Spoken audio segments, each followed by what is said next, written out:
greatest thing I've ever seen. You're overdue. I just felt it's something that makes you look good, and that's cool, and you know, I'm all for it, but I think you need to tone this down because now it's getting obtrusive to the show. But they can go in the afternoon for a U.S. Hold show, on a second. as they did there, and Dave? they can do 180,000 buys for an afternoon show, which they've also done for All In. So okay, we know they can do. We know they can do big. Can I continue this before you cut me off? Yes, we know one thing. Yes. We know it might have done well because it went on first. I'm not saying it would. Here's my thing, Dave. But here's okay. Wait. Okay, here's the thing. Oh my God! It's the greatest thing I've ever seen. I mean, it didn't mean anything to me. It was just a match. That's the problem, Dave. It should mean something to you. Give him a quick squash win just to show that, like, you know, he's not a loser.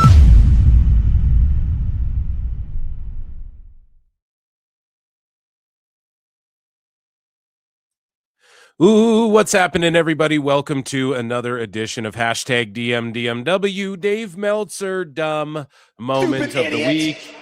I am your host, Phil S. Marks. And this week, man, Dave got into it over Lucha Libre. There is Mucha Lucha drama, and we're actually just going to scroll his timeline for the last 3-4 days or however long it's been. Maybe 2 days. I'm being overly dramatic here. And speaking of overly dramatic, the IInspiration, the Iconics aren't all elite. People are kind of crapping on them, Dave Meltzer included, or it just seems like people aren't that hype on him and they don't really understand why they lost the way they lost to the Brawling Birds, which I'm actually behind, other than the match structure, you know, throwing tag rules out of the, whatever, I'm babbling. UFC or AEW, Dave deliberates whether UFC or AEW Collision will take priority in Paramount's eyes on Saturday nights. And everybody put flutes in the chat. Make sure you hit like, subscribe, rate this podcast 5 stars, leave a comment, whatever you got to do. But make sure you put flutes in the comments and chats because it is time for everybody's favorite segment turned show. And it is called Dave Meltzer's Dumb Moment of the Week. Or, you know, the young superstar, you know, babyface, you know, the former heel thing. So, guys, we are going to start things off by getting into the Mucha Lucha drama because this has been going on for like a few days now at this point, okay? So we're just going to head over here. We're not in Phil Marks' bookmarks. We're on Dave Meltzer's timeline to start things off here, okay? Some might call it the sacred timeline of wrestling. So what had happened was Dragon Lee got unmasked for a brief moment on WWE Raw this past Monday. Time Cop. And people got triggered by it because like Sean Sapp and some of these other dirt sheets, they fucking freeze framed it. And it was just a glimpse, like blink and you'll miss it moment. They freeze framed it. They put it on social media and people were melting down about how disrespectful and how insensitive it was to do this. Now, I even showed the freeze frame on my show because I didn't realize, like, I'm ignorant to, if that's not good, like if in Mexico and Lucha Libre fans are like, no, that's fucked up. Okay, I'll cop to being ignorant to that because I'm going to explain to you guys something.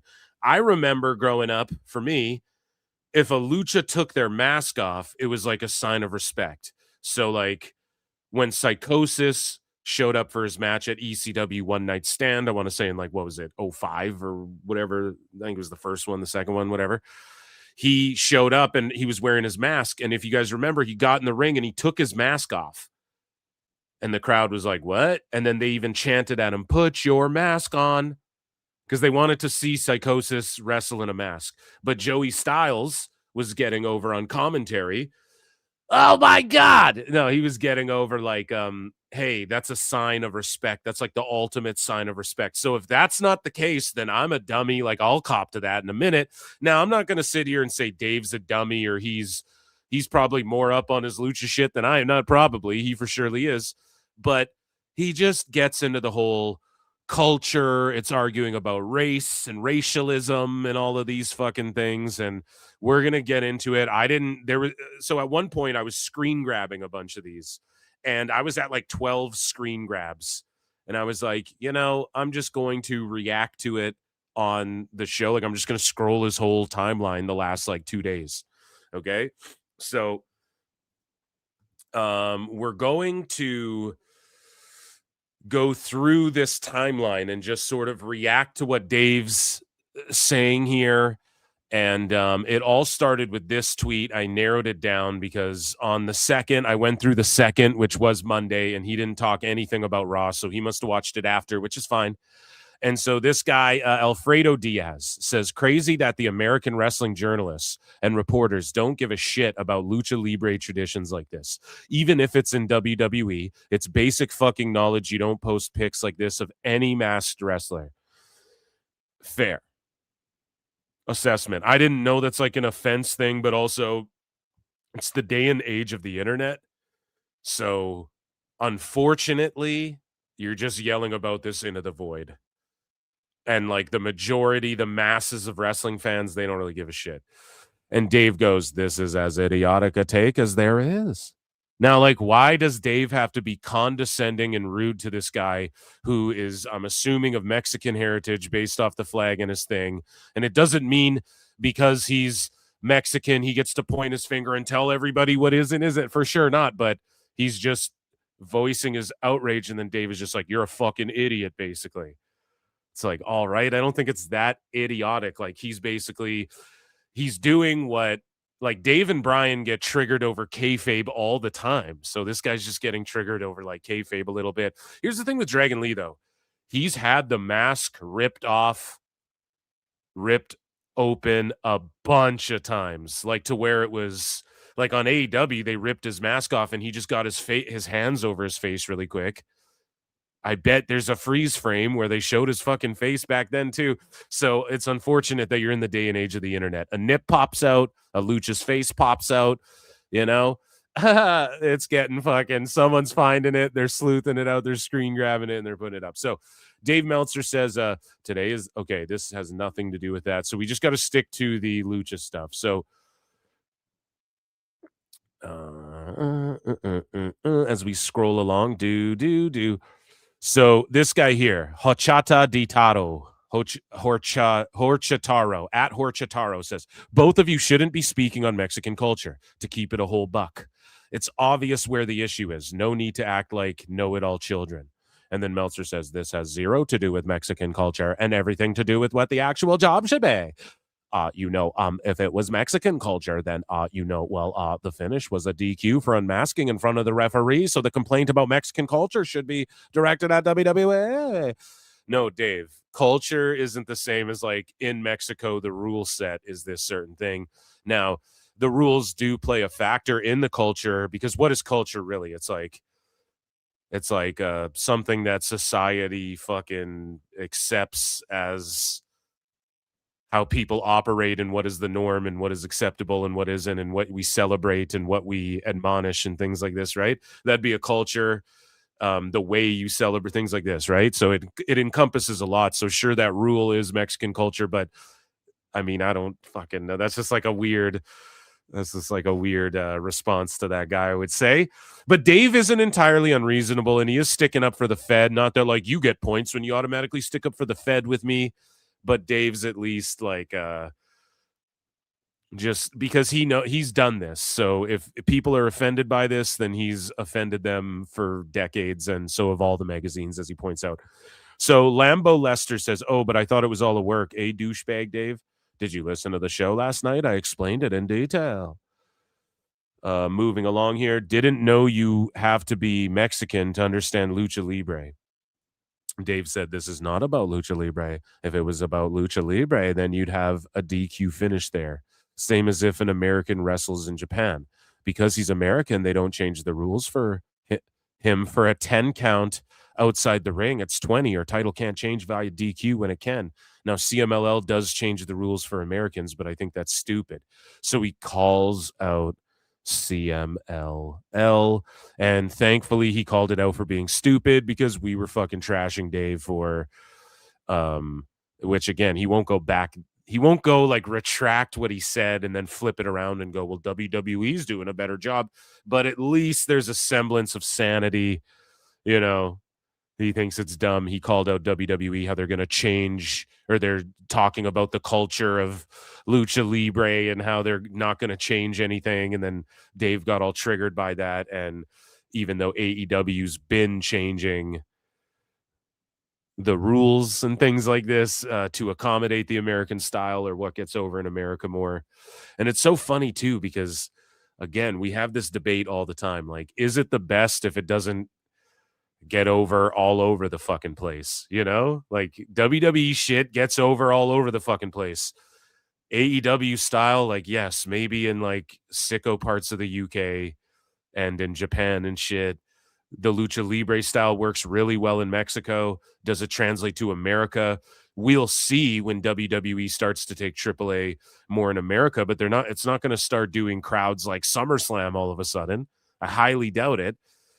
And they have the ability to throw like an Omos in there to at least Americanize it up a little bit, as far as like America likes giants, pal, you know? Anyways, I don't want to dwell on this stuff too long because there's a lot. So he responds, this guy, Hochata, says, Lucha Libre and masks are synonymous with Mexican culture. I understand, and it clearly was done and agreed upon between Dragon Lee and WWE, more than likely with an understanding, pardon me, that it'll be handled with respect. It's his hissy fits and clapbacks that are making you look bad. Here's the thing. Dragon Lee, if he's cool with, they're going to pull the mask off. If you don't think Dragon Lee was okay if people grabbed it and put it out there, then you are basically telling me you think Dragon Lee's a dumbass and he's not a grown adult who understands what the internet is in 2026. You know what I'm saying? He's not that dumb. He knew what was going to happen. He knew he had to get a hand up. He couldn't just put his hand over his face like he did in AEW, which he did. It was like a split second. You shouldn't have did that. Then Dragon Lee's mask shouldn't have got pulled off. I'm fully in that camp. Dragon Lee's not an idiot, guys. He knew what would happen. He knows, dude. You can't even run a house show you can't even put Hobbs on main event without somebody snapping a pic, you know? You can't even do a live event with fucking 50 people there and Rusev comes out. That shit gets screen grabbed and people put it out. It's just what it is. So, Dave says nothing WWE does relates to Mexican culture. If it did, things would be so completely different. And I don't know. That's just like a random, okay. How does that address what he says about your guys' snarky fucking bitch made comments and shit, Dave? I have no idea. You just take a shot at the Fed, okay? Even though they've fucking helped propel Lucha Libre, and some people say like AAA's not real Lucha Libre and shit, so whatever. If Dave's again trying to be a purist elitist, whatever. Let's go here. I have no on this. Let's go. As much of a fan, USA. Okay. As much of a fan that you or any USA reporter is about Lucha Libre, you need to stop acting like you know more about it than Mexican people. The mistake was made by SRS, not the camera work. And if he had any knowledge of how that spot works, he wouldn't have posted Dragons. If he had any knowledge, Sap doesn't know he's some prolific pro wrestler now. He doesn't know what the fuck, like he doesn't know about fucking producing television shows and being a pro wrestler. Let's just be honest. So fucking no, that's just like, he should know about why. He's a dirt sheet journalist. Who gives a fuck? You know, you shouldn't know how to wrestle too, right? Dave Meltzer says, this is not about Lucha Libre. This is about reporting on live events. This is zero to do with Lucha Libre. Maybe Dave's right. I don't know. I'll play a bassed flute. Like, again, I'm fair. I'm always fucking fair here. I'm going to, you know what I mean? Like, I know I'm going to be a hater just because a little bit. I don't know if it's necessarily about Lucha Libre as it is, as Dave Meltzer does go to say, like, people have been doing this, have been reporting on in America, have been reporting on like who luchas are for like 50 years and shit. And the problem is that like the internet's made everybody more hypersensitive to things and like socially aware of things and things like this, right? So maybe it's just times they are changing and we need to adapt and not reveal lucha shit, or maybe that's an outdated thing. Let's continue. So this guy, Alfredo Diaz, says, have you ever seen a face shown like this in Mexican companies, Dave? Yeah, I have. I saw a video where like 1,000 luchadors lined up in Mexico and like revealed to everybody like this whole big ass crowd. We watched it on the show. The camera angle was bad, but to get this picture, Sean had to go frame by frame.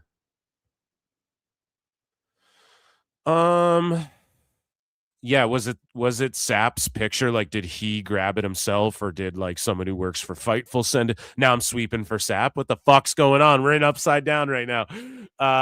So did Sap, like, did someone send it to him? Again, it's like, you can't expect this guy, that guy, to be like aware of all this shit. Like, look how fucking ignorant he is about all sorts of things, right? People fucking hate that dude on Twitter and shit. So I just don't expect him to be all like conscious of Lucha Libre and shit. But Dave Meltzer says, yes, LaPark's face was shown on magazine covers with his mask torn off.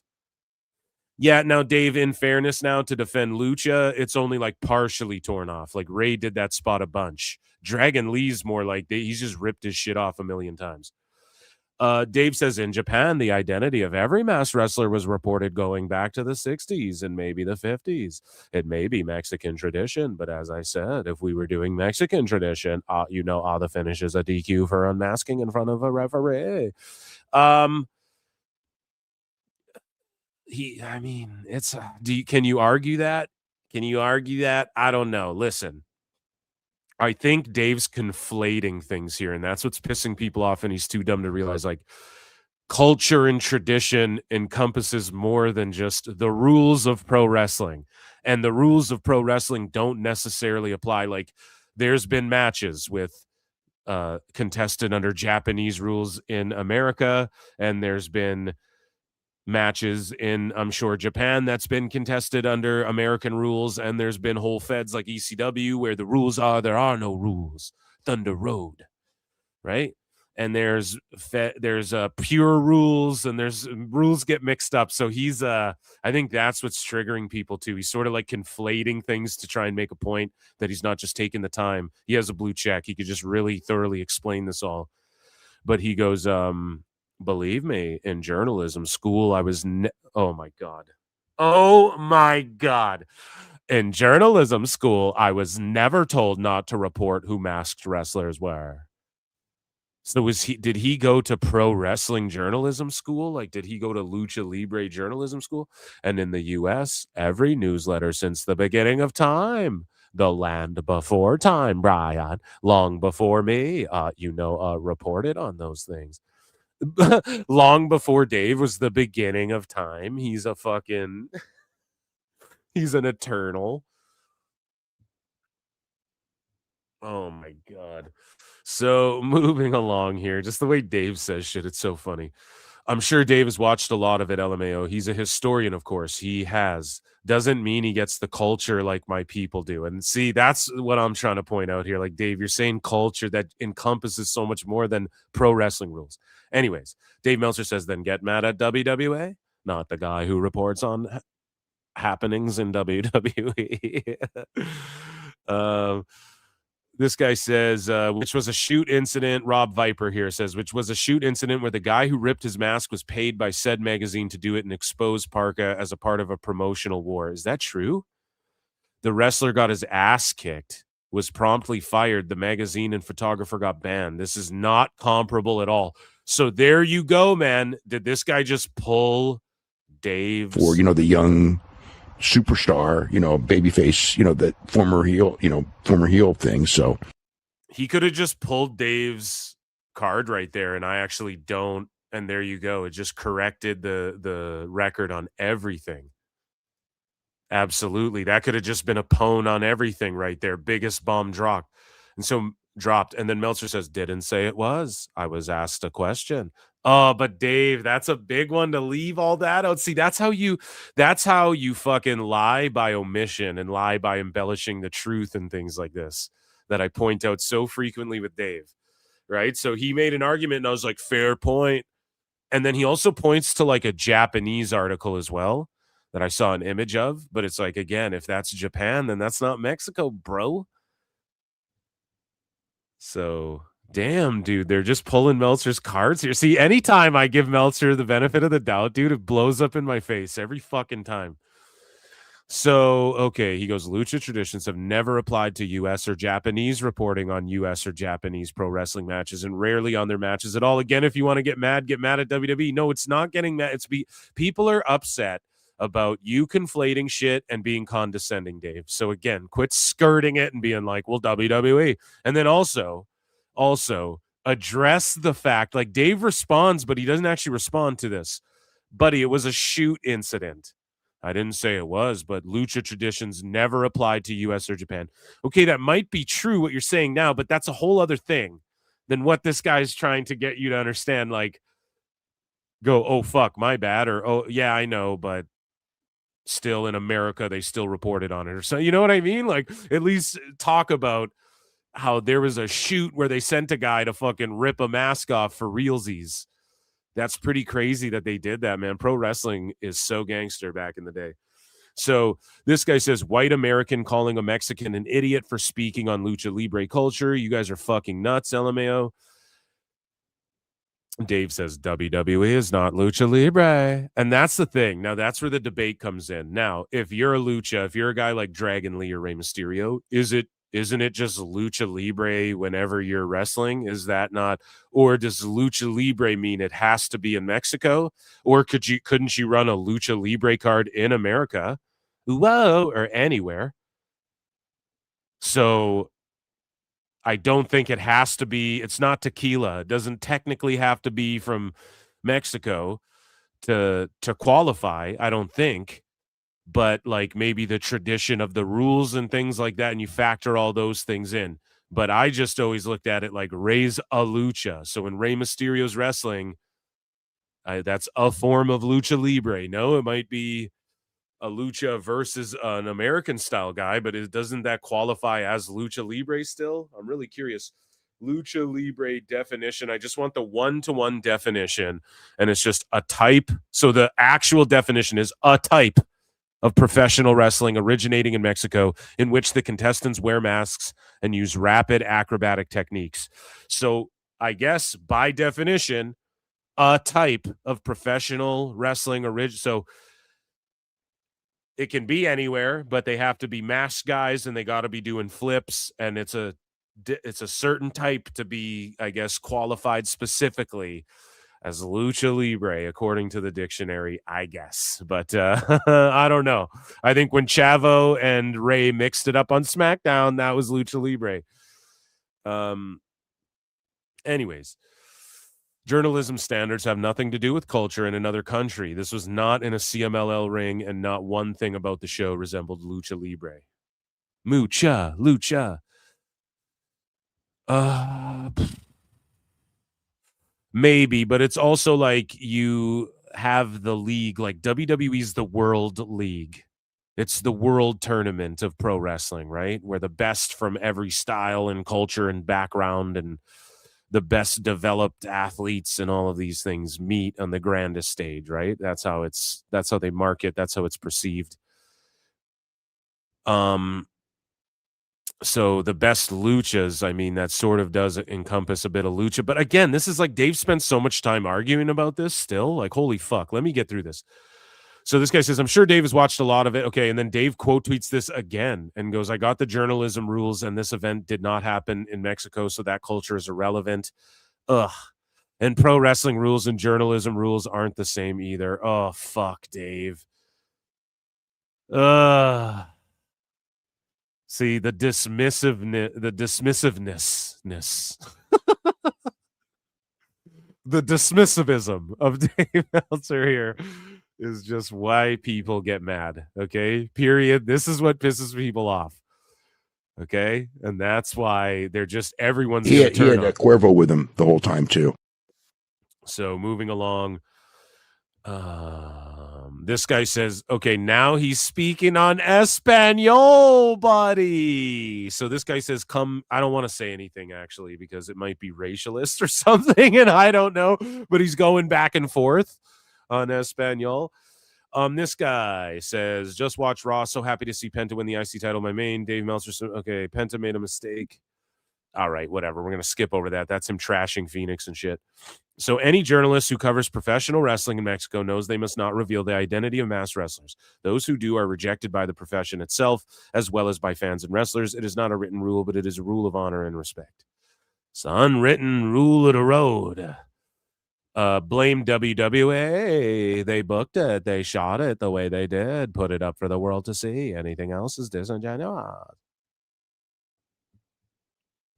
Yeah, I mean, I'm a little bit, I am kind of with Dave on this, gotta be honest, like, any journalist will know, not in America and shit, and it's true, like, Dave is right about, not that people's traditions and shit are irrelevant, I'm not saying that, but in Japan, certain shit is socially acceptable that isn't socially acceptable in America, that isn't socially acceptable in China, that isn't socially acceptable in Mexico, that isn't socially acceptable in Nigeria, that isn't socially acceptable in fucking France, it's you could take that and apply that anywhere as far as like tradition, culture, what's culturally accepted, what's socially accepted, all of these sorts of fucking things, or what's considered normal or do's and don'ts. And in America, it's just all about get the click and who can be first to stooge whatever, reveal anything you can, especially with dirt sheets. It's just reveal everything, reveal any and absolutely thing that you can. You know what I'm saying? Dave's still a dumbass. Don't worry. Your boy Phil ain't flipping on Dave now. I haven't joined forces, but he's still a dumbass and being condescending and a piece of shit here. But what he's trying to, the greater point that he's trying to make is he's right about it, okay? So the culture is irrelevant is crazy. Yeah, thank you. And then he responded to this. Yeah, that is the crazy part. Sorry it went over your head. No, it didn't go over anyone's head, Dave. You're a condescending cocksucker. But if you are mad, blame WWE. No. He's not talking about the situation now. Now he's saying what you said was shitty. Again, you're just skirting it and going, but WWE, Brian. Blame WWE and blame Canada, buddy. Blame WCW for disrespecting this culture from the beginning of time and not the people reporting on it. Okay, WCW didn't disrespect this culture from the beginning of time because Rey Mysterio lost a mask match and fucking took his mask off. Or like Kevin Nash bullied him into taking his mask off in the storyline. Like, that's a storyline.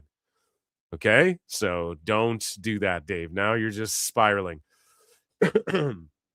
Pardon me, guys.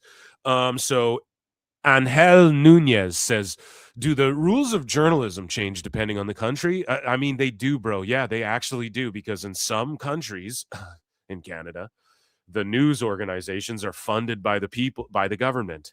So, like, yeah, the fucking shit is, you go to China, the rules of how you can do shit on the news, not to get too out there, right? This is a cartoon. This is all fake, but I'm just saying, you fucking come to Canuckland and it's different how the way people conduct and what they're willing to, what issues they're willing to press and which ones they're not. That is different where you go culturally and around the world. So, but as far as like human decency and ethics, like human ethics and shit, yeah, I mean, there's something to question when it comes to these dirt sheet guys, all of them, you know. Dave Meltzer goes, no, in your mind, Mexico's unique rules, because those are absolutely not the rules in the U.S. No, that's not in his mind. Judas, in his mind, they do have unique rules over there. Or Japan or the UK. Find me a news reporter from any mainstream publication of any size in any of those countries who tells you that a photo from a televised event that the world already saw is inherently banned from usage in a story. He's absolutely right. When Janet Jackson's titty got popped out at the Super Bowl, that shit was grabbed and put fucking everywhere. So he is right, especially in the USA. That's how it works. It's TMZ culture. So Dave is right about that. They will laugh in your face. This is non-story. Again, if you want to blame someone, blamed the people who did the angle, shot the angle, and have not for 1 second attempted to edit or delete the angle. Yeah, I mean, Dave is right about that one. This guy, Apollo Valdez, says, everything happened very quickly, but Gunther tried to cover his face still. People are now searching for the exact moment. I understand that fans might want to do that, which isn't considered right, at least in Mexico, but a journalist shouldn't do it out of respect. Now, that's where none of these dirt sheets respect the business, because their job is to literally stooge the work and fucking break kayfabe for everybody and remove and get more, squeeze every last inch of the toothpaste out of the tube. People started figuring out, I'll just suspend my disbelief a little more, I figured out, honey, I got a toothpick and I'm getting some of this toothpaste back in this tube, and the dirt sheets are actively trying to push it out. That's literally their fucking job, is we're going to break the fourth wall down, and we're going to break down the walls for those about to bump. I won't jump. No, but like Dave's job, any of these dirt sheets, their job is blatantly disrespecting pro wrestling, unless you're like Pro Wrestling Illustrated or like one of those old school magazines that wrote some shit, but really it was about taking the cool pictures and fucking, I watched that. I watched like half of it. I couldn't, it was so long. I'll finish the other half, but Jim Cornette was giving a tour of his wrestling memorabilia. Someone uploaded that on YouTube on this channel that they focus on. I think they bought the rights to it or something, but it focuses on like collectibles and stuff. And I think it's like an old RF videos, but some other channel recently re-uploaded it. And yeah, like those, like taking the cool pictures and like that's a whole other, that's fine. Like you're kind of keeping it kayfabe. Pro Wrestling Illustrated's like fucking kayfabe. All of the other dirt sheets inherently are disrespecting pro wrestling. Okay. WWE has not edited the footage. The decision is on them. And yeah, Dave's just not gonna address that. He's gonna fucking just slime out. Did WWE do that? And Apollo again says, you don't understand the point. You can report on it. Many times it has been said that someone's mask was ripped off, but you either don't show the frame or you blur it. In the end, exposing it simply means you don't care. Yeah, Apollo, I'm sorry to tell you, but they don't care. The dirt sheets don't care. They don't give a fuck. So, they just don't care about any of that. So I wouldn't worry about that. That's already like, yeah. Moving along here. Let me check in with chat. Sorry, guys. I mean, keep you guys fucking waiting. See, I got some super chats in here. We're ripping and roaring. So, Yushin FX has been a member for 8 months. Flutes in the chat for Dave. At 613805 has been a member for 14 months. Shout you out. Such a long time. Plenty and Pixel gifted 5 pro wrestling. Holy fuck, man. The gifts rule. You guys coming through with massive support. Monday shows always rule, and then you're saying Bork Plenty and has been a member for 19 months, guys. Memberships are 99 cents on YouTube, and I do bonus shows every Monday, and you guys get a free super chat, I think, every month. I think that's how it works. I appreciate you guys. Round of applause for all of you guys supporting. I'm trying to rip through this stuff. I'm trying to rip through all the Mexico stuff. It's like days worth of it. 250 ROH tickets reserved for last week's taping. 70 shows up. Damn, was it 250? Wow. Nobody cares. They both are bad bookers and just like playing. Okay. But no one screen grabbed Raquel's wardrobe malfunction at the chamber and got it. Oh, naughty now. I just watched a short with it. You could 100 slow it down and see it. No one got a picture of Mystico's face. Okay, so you guys are deliberating. Let's get through Dave's. Let's trudge through it, okay? Shout you guys out. Hit the like button. So this guy, Juice Springsteen, says, to your recollection, how was the Rey Mysterio mask removal at Super Brawl 1X received by those in the pro wrestling world, fans, analysts, historians alike? And Dave says it was viewed as being stupid because he was more marketable as a masked wrestler. Yeah, that's true too. Angel says, in fact, many Spanish-speaking journalists have been talking about this topic all day long. For a journalist like you, if you cared about the opinion of Spanish-speaking journalists, he just said he doesn't, bro. Here's the problem with Dave. You just got to felt him. You can't fucking, he just blocks you out, or like you can't speak reason to the man. That's like the most triggering thing to him. So he says, Spanish-speaking journalists, you would have already realized this. Yeah, he's not exactly Angel. And I love you, bud. I support you, but don't keep trying to get it across because he's not going to accept that. And also the argument's a different thing now, but at least this is more on topic of like, well, in Mexico, it's fucked and they wouldn't have done that. you obviously don't care. You guys don't care, like the dirt sheets, but yeah, it's America, dude. It's America, and it's pro wrestling dirt sheets. Their job is to literally stooge and not care about or respect any of the kayfabe or any of the hard work that goes into protecting the fucking business. So Dave Meltzer says, I said a U.S. mainstream reporter. They will laugh at how silly this all is. Again, if you have an issue, it's with how WWE shot and did not think it was wrong because they did not have it removed from the Netflix show. So that's irrelevant. What truly matters is respect for other cultures. True, we should all love each other and respect, but again, like, no one in America or Canada or anywhere gives a fuck that Sean Sapp screen grabbed the fucking thing. No one gives a fuck, dude. Let's just be honest. Like, or like, I'm not nobody absolute, but like, this is an IWC problem mostly, and it'll be like, I'm sure other than Dave, no one's, and myself now, logging Dave, no one's really even talking about this, I'm sure, today. If you choose to do it anyway, it's simply because you don't care. Absolutely, you're right, Apollo. That is all on WWE. No. Now you're, again, no, it's not all on them. What they're saying is true too. You obviously don't care if you're like one of these guys. I love pro wrestling and I want to protect it, and I'm the sanctimonious one, that fucking the all-seeing eye of pro wrestling, and I protect it, and I've done more for this business. Then, like, you have to agree that it takes a certain level of, well, fuck them, to just reveal that shit, you know? So I am on the people's side for sure, because Dave is just an ignorant fuck. So moving along, this was not a Lucha Libre show, nor was it in Mexico. I've been through that already. Yeah, Dave, because you keep just repeating yourself.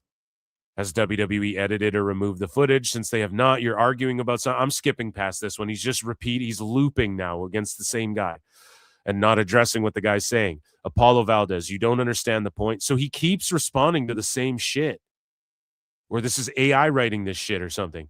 Complain to Netflix and ask them to remove the footage. Do so for YouTube as well. When they both do, go to Sean and say both Netflix and YouTube have done it and get back to me. This is not U.S. pro wrestling culture and never has been. Angry at the guy who stepped on the flag on purpose at a worldwide TV show, a boss who told the guy to step on the flag, or a reporter who took it off.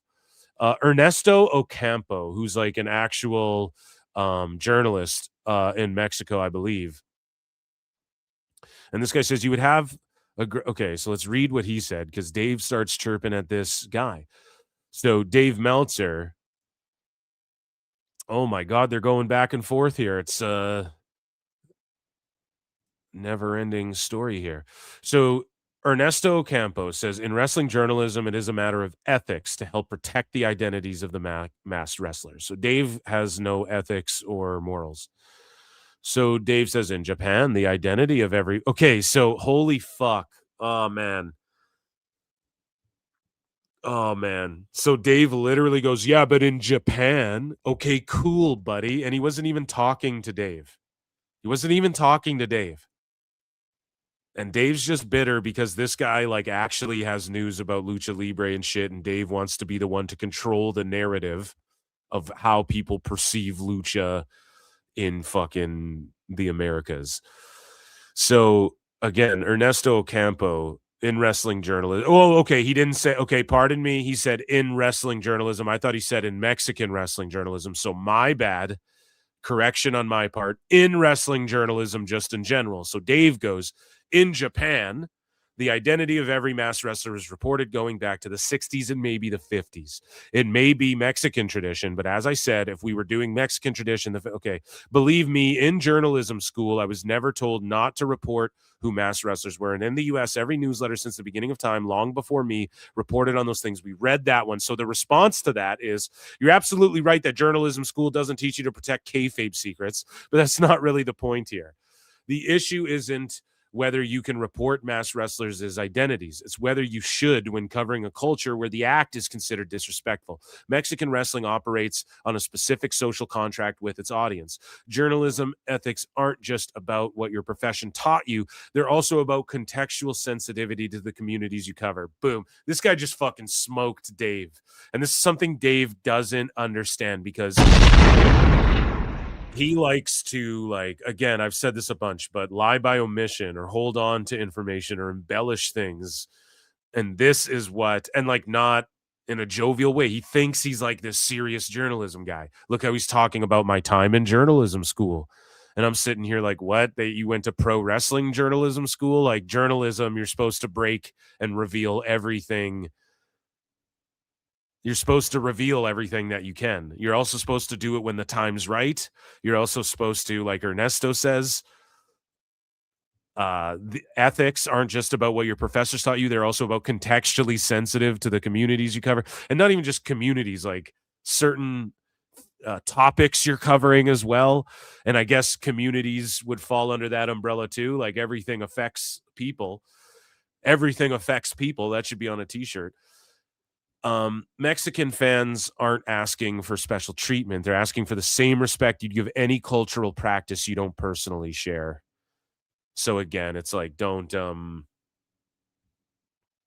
yeah, just what he said. I'm not going to elaborate on that. So, Ernesto, so this guy says, you would have a great point if this happened in CML, not in Indianapolis on WWE Raw. And Ernesto says it is irrelevant in which part of the world and in which company it happened. The problem is that although WWE did the angle carefully, a journalist looked for the exact moment where Dragon Lee's face could be seen, and despite fans of Mexican wrestling explaining to him that it is culturally offensive, he has not understood or does not care, which is in fact, it's the typical of the American mindset. Ooh, whoa.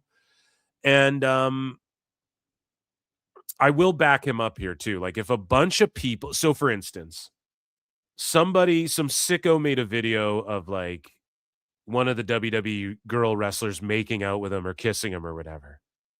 He made an AI video of it and people were roasting it. And people made it very clear online, like this is fucked up. And the girl felt messed up about it. And I'm like, I'm not going to play this on my show. I'm going to talk about it and shit, but I'm not going to like cause her any more mental anguish or whatever. So if a bunch of people, and again, even when I showed the freeze frame of Dragon Lee, I'll cop to it. I'm ignorant to this. Like I'm learning about this all now. I always thought based off growing up and again, watching American wrestling, I guess, like at ECW One Night Stand, I go to that when Joey Styles was like the ultimate sign of respect. And the crowd's like, put your mask on to Psychosis. I always remember that moment. And I never, like, I've seen so many masks get ripped and shit. It's never, I'm insensitive to it. So people who are sensitive to it, a bunch of them, and not that they control the world, but this is like a trivial thing where Sapp or Meltzer, whoever could just go, okay, well, let's change the photos because we just don't want to be like, it's not like it affects your lives. It's not like people trying to like impede on anything, you know? It's just like, okay, we'll change the picture. I'll just delete that picture or whatever the fuck, because people are upset about, I guess, okay. It's not even like, oh, they're being woke and taking me out, man. It's not even that. It's really not. It's really not impeding on anything. It's not. It's not treading on you. Don't tread on me. It's nothing like that. It's just like, you could just delete the page. It's just a minor trivial thing. And like, no one would really care if people were just like, yeah, okay, I get why you guys are pissed about this. I guess I could fucking. But instead, like Dave's going to argue it for 4 days and argue with clearly a more competent journalist than him. So Dave says if they did it carefully, this wouldn't have happened. No, Dave, again, do I got to do it? And then everyone's going to come after me. Do I got to go find where AEW did the mask ripping off of Dragon Lee? Because they did one too. I bet you could find a freeze frame. Like, come on, man. It's like a split-second thing. Cameras are better and better, and there's more and more internet sleuths. So what are we really talking about here? Dave said if they did it carefully, this wouldn't have happened. And if they have still not edited off the shows, oh my God, it tells me it's not a concern to them. Right. Everyone knows it's not a concern to them, Dave. They're talking about you, buddy. They're talking about, is it a concern to you? Concern to Sapp. Yeah. That's what they're talking about, right? We've established that, Dave. Now you're just looping and spiraling and spurging out. So this guy, Kev C. Sicko, never mind. That's not about Lucha. Here we go. So this is in a Japanese magazine. And again, Ray wrestled for how long? Like, I'm not disrespecting anybody here. Ray is out. He takes pictures of himself out publicly, no mask. So here is Ray versus Psychosis. And I don't know if this is an American or a Japanese, or is that no, sorry, that's Guerrera. That's the Juice, right? So Hoovy, I believe, right? And so WWE is not to blame. What happened occurs all the time in Mexico. It's very common for wrestlers to end up with their faces uncovered, and it's also common for photographers to capture images of the exact moment, but those photos aren't published. An example of this photo of Juventud Guerrera against Rey Mysterio, which was kept archived in Super Luchas and only published after he lost his mask in March 99. Wow, this is so cool. Like, just historically, this rules.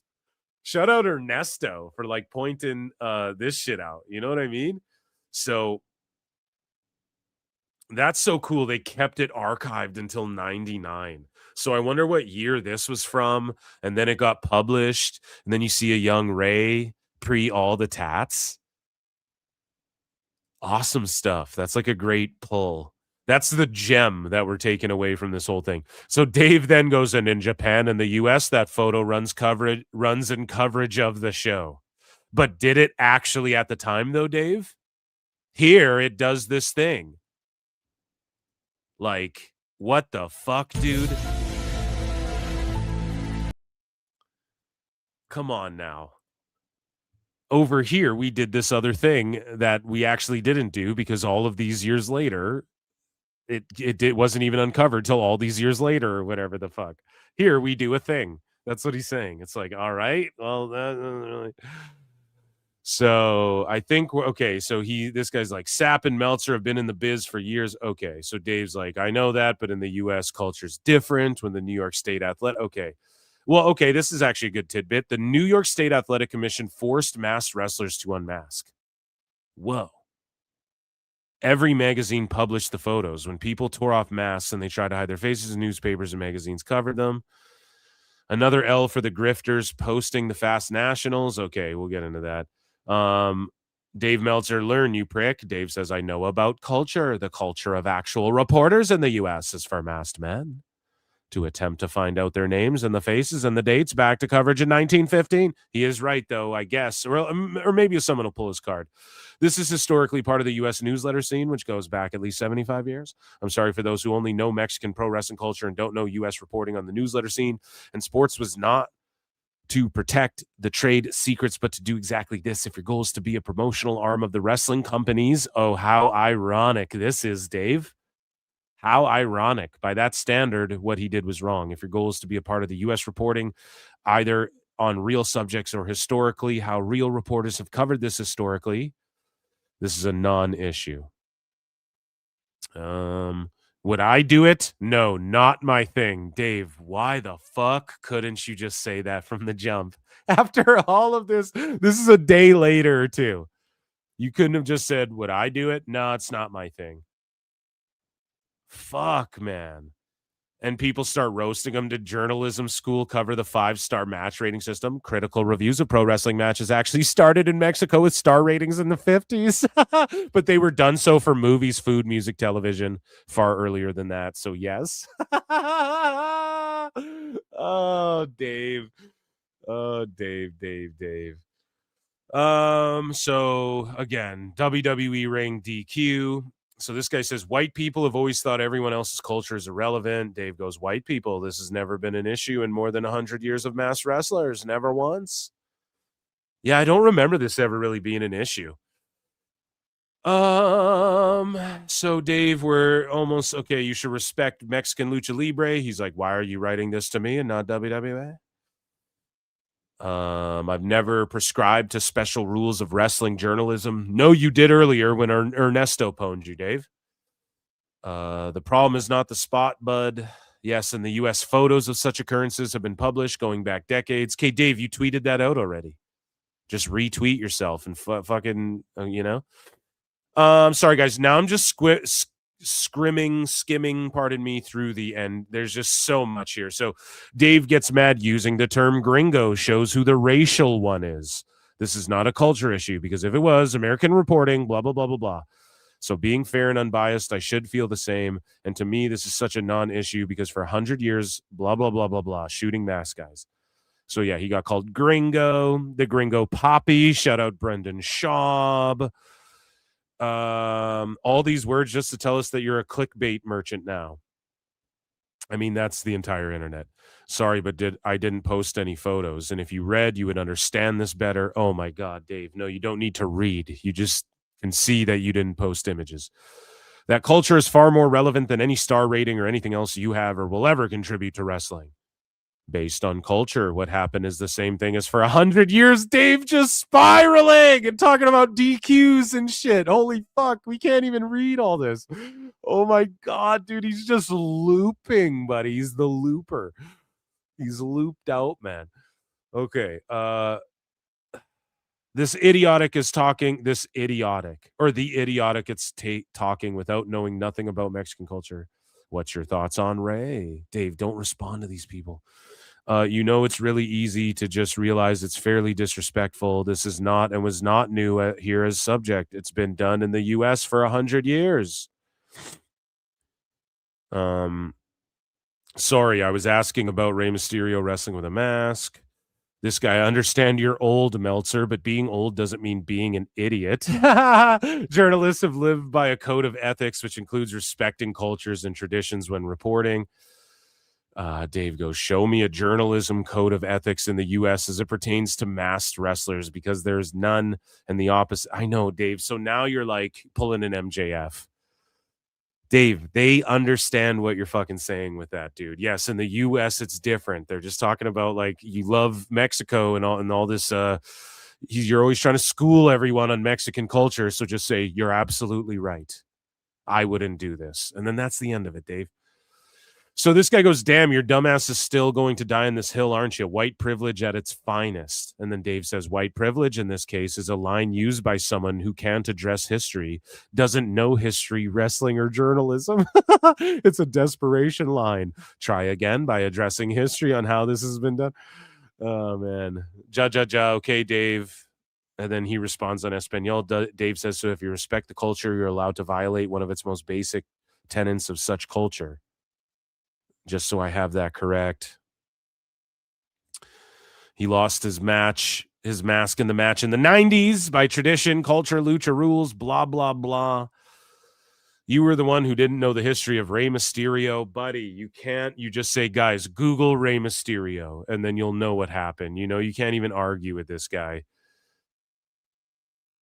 And then this guy goes, Sean Ross says himself he's not a journalist, so you can't use that to defend him. What now? No, it's like, that's the dumbest thing. Hey, I chop wood all day. I'm not a lumberjack. Nope, I'm not a lumberjack. I just chop wood all day. And like, buddy, you're a fucking... So the thing is that Sapp reports on contracts. He has insider news. He has a paid thing where you can go and get insider scoops. He does interviews with wrestlers. He does pieces on wrestlers. He's a fucking Oh no, I'm not a journalist. I'm actually just I'm just a guy who I'm just on the internet. No, you're a journalist. You can't do a thing and then say you're not that fucking thing. Like, that's cooked. And then Dave says there in fact would be ignorant reporters who would laugh at me for covering wrestling, but Dave, they do laugh at you. But as far as the best, this article would probably explain what no one follows my career the closest would say succinctly. Dave knows enough to have taught classes on the subject and earned a wonderful living working in it and being meticulous to an insane degree regarding it. Dave, you're the least meticulous motherfucker. This is how meticulous Dave is. He sees a fucking post about a fake graphic saying Backlash in Japan. And then Dave goes, Backlash is in Japan. And then fucking he goes, it turns out that was fake. That's how meticulous you are, Dave. Holy shit, man. Oh my God, this is such an epic meltdown. On Nitro, they did an angle where blah, blah, blah. Dave says it was such a nothing. Okay, well, look here. So this guy quotes what Dave wrote about at the time. In the Observer, you wrote, many of whom were luchadors. You didn't name them. Was that you failing at journalism or applying ethics? And Dave went, it was such a nothing, I didn't give it a thought. Also, when Villano appeared on WCW programming under another name without his mask, I did, in fact, say it was Villano. Probably because it was an actual match and the other wasn't. Wasn't there, like, Volano 4 and 5 or whatever. So I have no idea why I didn't. I don't even remember it. It was hardly anything major. Nobody has brought it up in 30 years once. I wouldn't do what he did either, but that doesn't make it him wrong for doing it. Okay.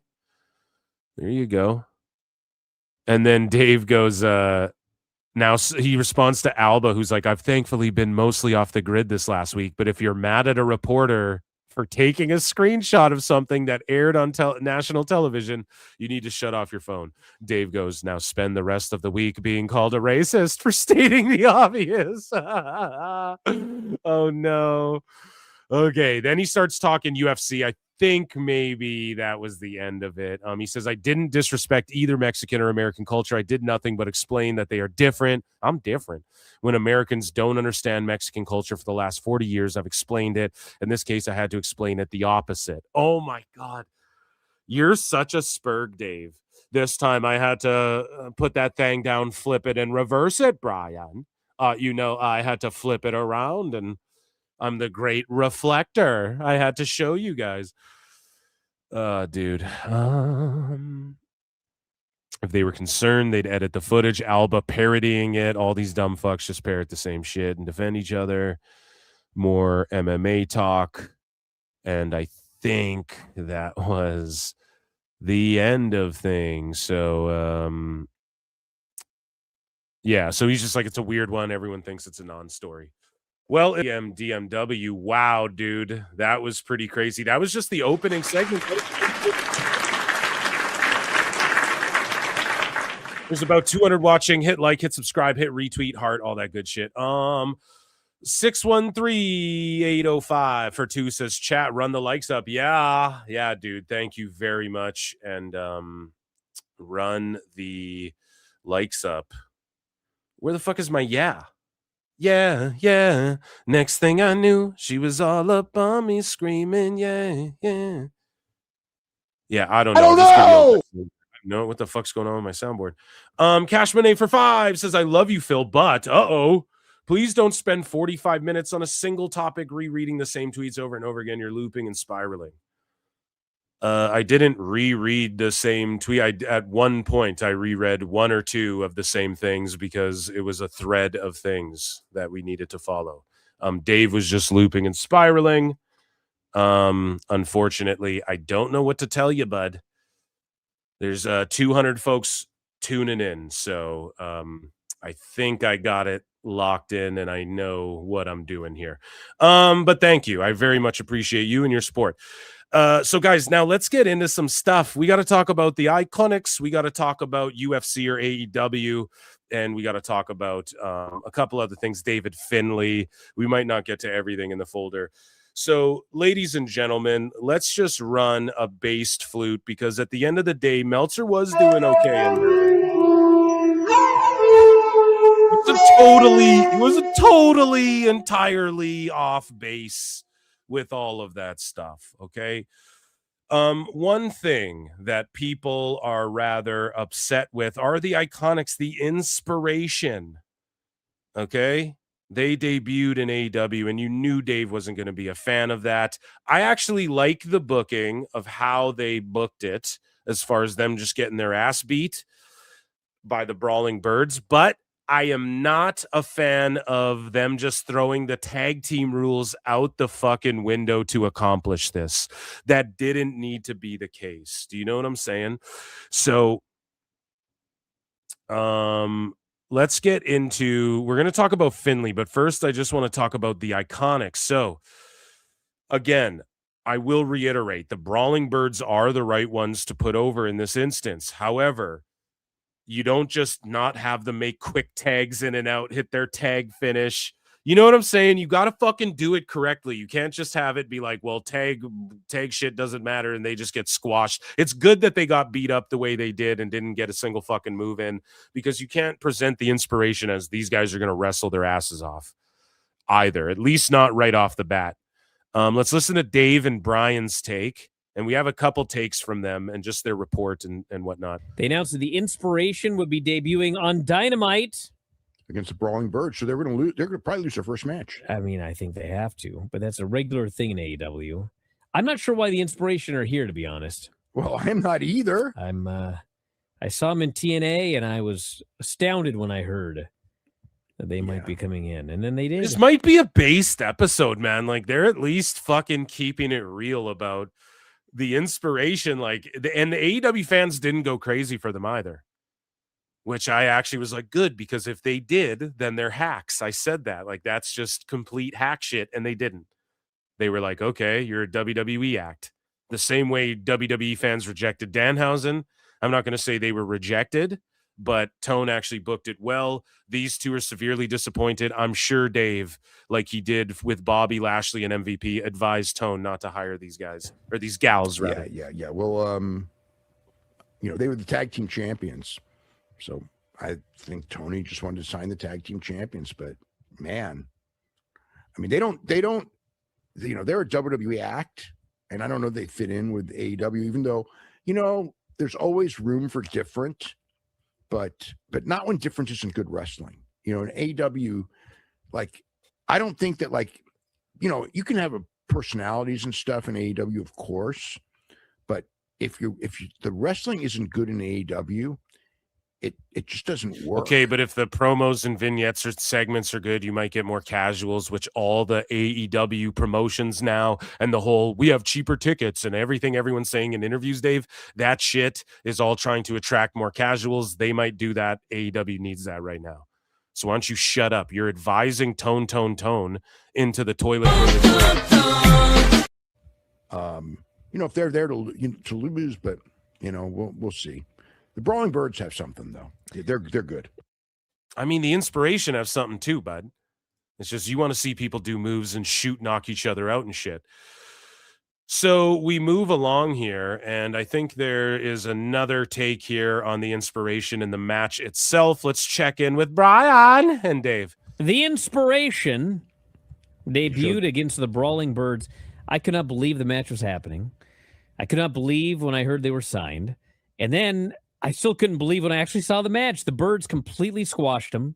Heart attack, double pinfall, went like a minute. Yeah. Even the prelim wrestlers get more than the Inspiration did. How much are they being paid? I don't know. To be jobbers? I don't know. I mean, oh my God. Well, I mean, the whole thing was David is hat. Listen, Tony, pardon me, pronouns pal, is a fucking money mark, and you know it, Dave. Just admit it. Oh, how much are they being paid to just take losses, to be jobbers? When has that ever mattered before? That was always the thing about Tone that made him cool to everybody. Or that made people want to work for him. And that was such a flex for Dave. And it's so funny because it's like 3.6 million a week. And Dave knows that that's not fucking real, dude. He knows it now. It's why he stopped talking about that shit.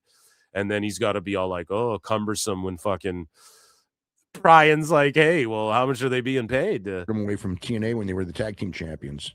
So I think that's. And then again, listen to the embellishment here. Well, he took them away when they were tag team champions. No, they dropped the belts. You would never say, well, Hobbs got taken when he was the trios champion by WWE. Dave didn't say that. And that's the fucking problem, how he just embellishes little things to like pepper it up to make it like, well, AEW just straight up stole the tag champs. You mean to tell me that TNA wasn't going to crown again on the AMC show like Ash and Heather by Elegance and M by Elegance and them, like that's their homegrowns, like Mike Santana? They spent that night trying to sort of get their homegrowns over and introduce, here's the new Elegance guy. And like everything surrounding that was like, here's our guys that we're running with going forward. So some part of the deal, but the Brawling Birds are good. It's like they have really good chemistry. The people like them. They just come out there and they're just aggressive, that's a pretty cool act. They're I'd like to see them now against like the top teams. And obviously, we will be seeing them against, Willow and Harley Cameron and, Sky Blue and Julia Hart. And all of it. Why do you want to see that, Dave? I just want to see them against these girls. I can barely remember their fucking names. I don't know about all that. I want to see the Brawling Birds get some wins. Sure, I'll watch that match where they beat them pretty definitively, and then they should just keep beating some of these teams pretty definitively, and then you have them really challenged by the tag champs or something. Like, just try and make a story of it. The Birds got something. Dave is right about that, but they need to do something more than just cut a promo in front of a stairwell or whatever. Teams, but I think that like them with Willow and Harley Cameron against them, that's going to be good stuff. I expect them to be tag team champions. Yeah, for sure. They should be sooner than later. But again, you have to build up to it and just don't jump the fucking gun. Speaking of jumping the gun, actually, no, we have one here from Mike Gilbert. And let's see, this might just be a reiteration. I believe the match was happening. I could not believe when I heard they were signed. And then I still couldn't believe when I actually saw the match. The Birds completely squashed them. Heart attack, double pinfall. Yeah, we heard that from TNA when they were the tag team champions. Yeah, so that's the same clip. And shout out Mike Gilbert for grabbing the audio before their clips drop. So also, your boy David Finlay showed up in AEW, right? And his name's Finlay, and he likes to fight. And Finlay signing with AEW, I think, is the right move. All of these fucking stories came out of like he chose one over the other, which is fine. The rumors are he was offered an NXT thing, and you got to see that coming. So he's going to make more money to just be like a main dude in AEW, or like at least a main dude in a trios match with maybe, I don't know, Bobby Lashley or Hangman Page or one of these trios. Okay, that's good for him. That's better for him than like, well, maybe not in the long run, but that's better for his bank account and him and his career right now. Like, he's had some hard-hitting Nuge matches. I don't think he's that old. David Finlay age. So it's like, let's say he signed. Yeah, he's 32, man. Tone's doing these shorter deals again now because that was preventing people from going there for a little bit as well. He wanted to lock people in for like 6 to 8 and shit like that. So let's say they have David Finlay for 3 years. And then he can dip out then, and maybe they look at him as a main roster guy then or something. That could work. He's with the Dogs. It's better that Gabe Kidd. They're just doing their New Japan shit. They're called not the War Dogs. They're just called the Dogs. Wow, great.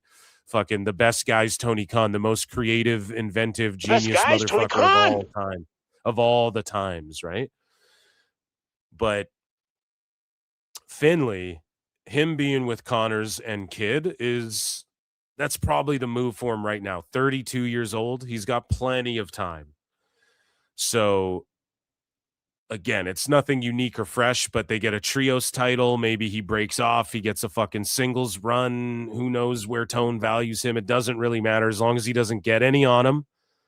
And then he can kind of skate out after, maybe just go right to Raw or SmackDown. That's probably the right way to go. Because in NXT, let's face it, like how long until they just team him up with his brother and shit? But anyways, the stories are he was going to get paid way less in NXT. And we have a little bit more on that from Meltzer Said What, which we'll get into in a moment. But here's Dave and Bryan discussing it. Who should hit the ring but the debuting David Finlay? He clobbers the babyface with a shillelagh. And him, Gabe Kidd, and Clark all celebrated together. They are all AEW now. They are now the Dogs. Instead of the War Dogs, they're just the Dogs. And so the deal with couldn't it come up with like a better, I know, you guys aren't Bullet Club anymore. You're Bullet Club Gold. Now, Bullet Club Gold did rule. I'm not going to lie. But you're Bullet Club Gold, not Bullet Club anyway. It's just you're not the War Dogs. You're the Dogs now. Like, come on, don't. But it is better than some of these other. The Death Triangle. I know you're the Dog Triangle. And he'd been talking to AEW. He'd been talking to WWE, and AEW made the best offer of the three, and that's your answer. I believe that WWE did not make. The story going around was WWE did not make him a good offer. Now, It looked like they wanted him to head up the that deal in NXT. Oh, they wanted him to head up NXT. That deal, he'd be the leader of that thing. Well, whatever The it group was, of second generation. yeah. Well, Because his brother said, I'm going to go talk to my dad because we need a leader. yeah. Well, it could have been what they were expecting, and the deal. I mean, it's as soon as I think they knew he wasn't coming, we started with this. Oh, we didn't really want him stuff. We want Who the fuck? Hold on, Dave. Whoa. Who started with that? One more time. We started with this. Oh, we didn't really want him stuff. We wanted him in NXT and lowball. We didn't offer him anything. Oh, he's just making shit up now. Oh my god. And it may even be true. But that's just interesting how the timing of everything Wow. was. Whoever said, I don't think anybody ever put that out there, but you just now, Dave. All three groups, they were interested. AEW was the most interested, and that's where he went. Yeah, I guess offering the most money does mean you're the most interested or the most desperate. Who should hit the ring? It all depends. But Meltzer said he does a great job of just sort of showcasing, highlighting how this stuff goes down. So Meltzer said what the GOAT points out. It's hilarious that people don't still recognize the game the media plays on Tony's behalf. 1, free agent has major interest. Expected to sign with WWE. 2, it's back and forth down to the wire. 3, oh my God, what a devastating blow to the WWE. They are all elite. AAR Gold, in fairness, AR Gold's not a fucking dirt sheet, but I think Sap got into it with Meltzer said what over this shit too. Hopped in his DMs and started fucking melting down on him. AR Gold says, according to Dave Meltzer, David Finlay is expected to sign with WWE. Sap says David Finlay is in AEW.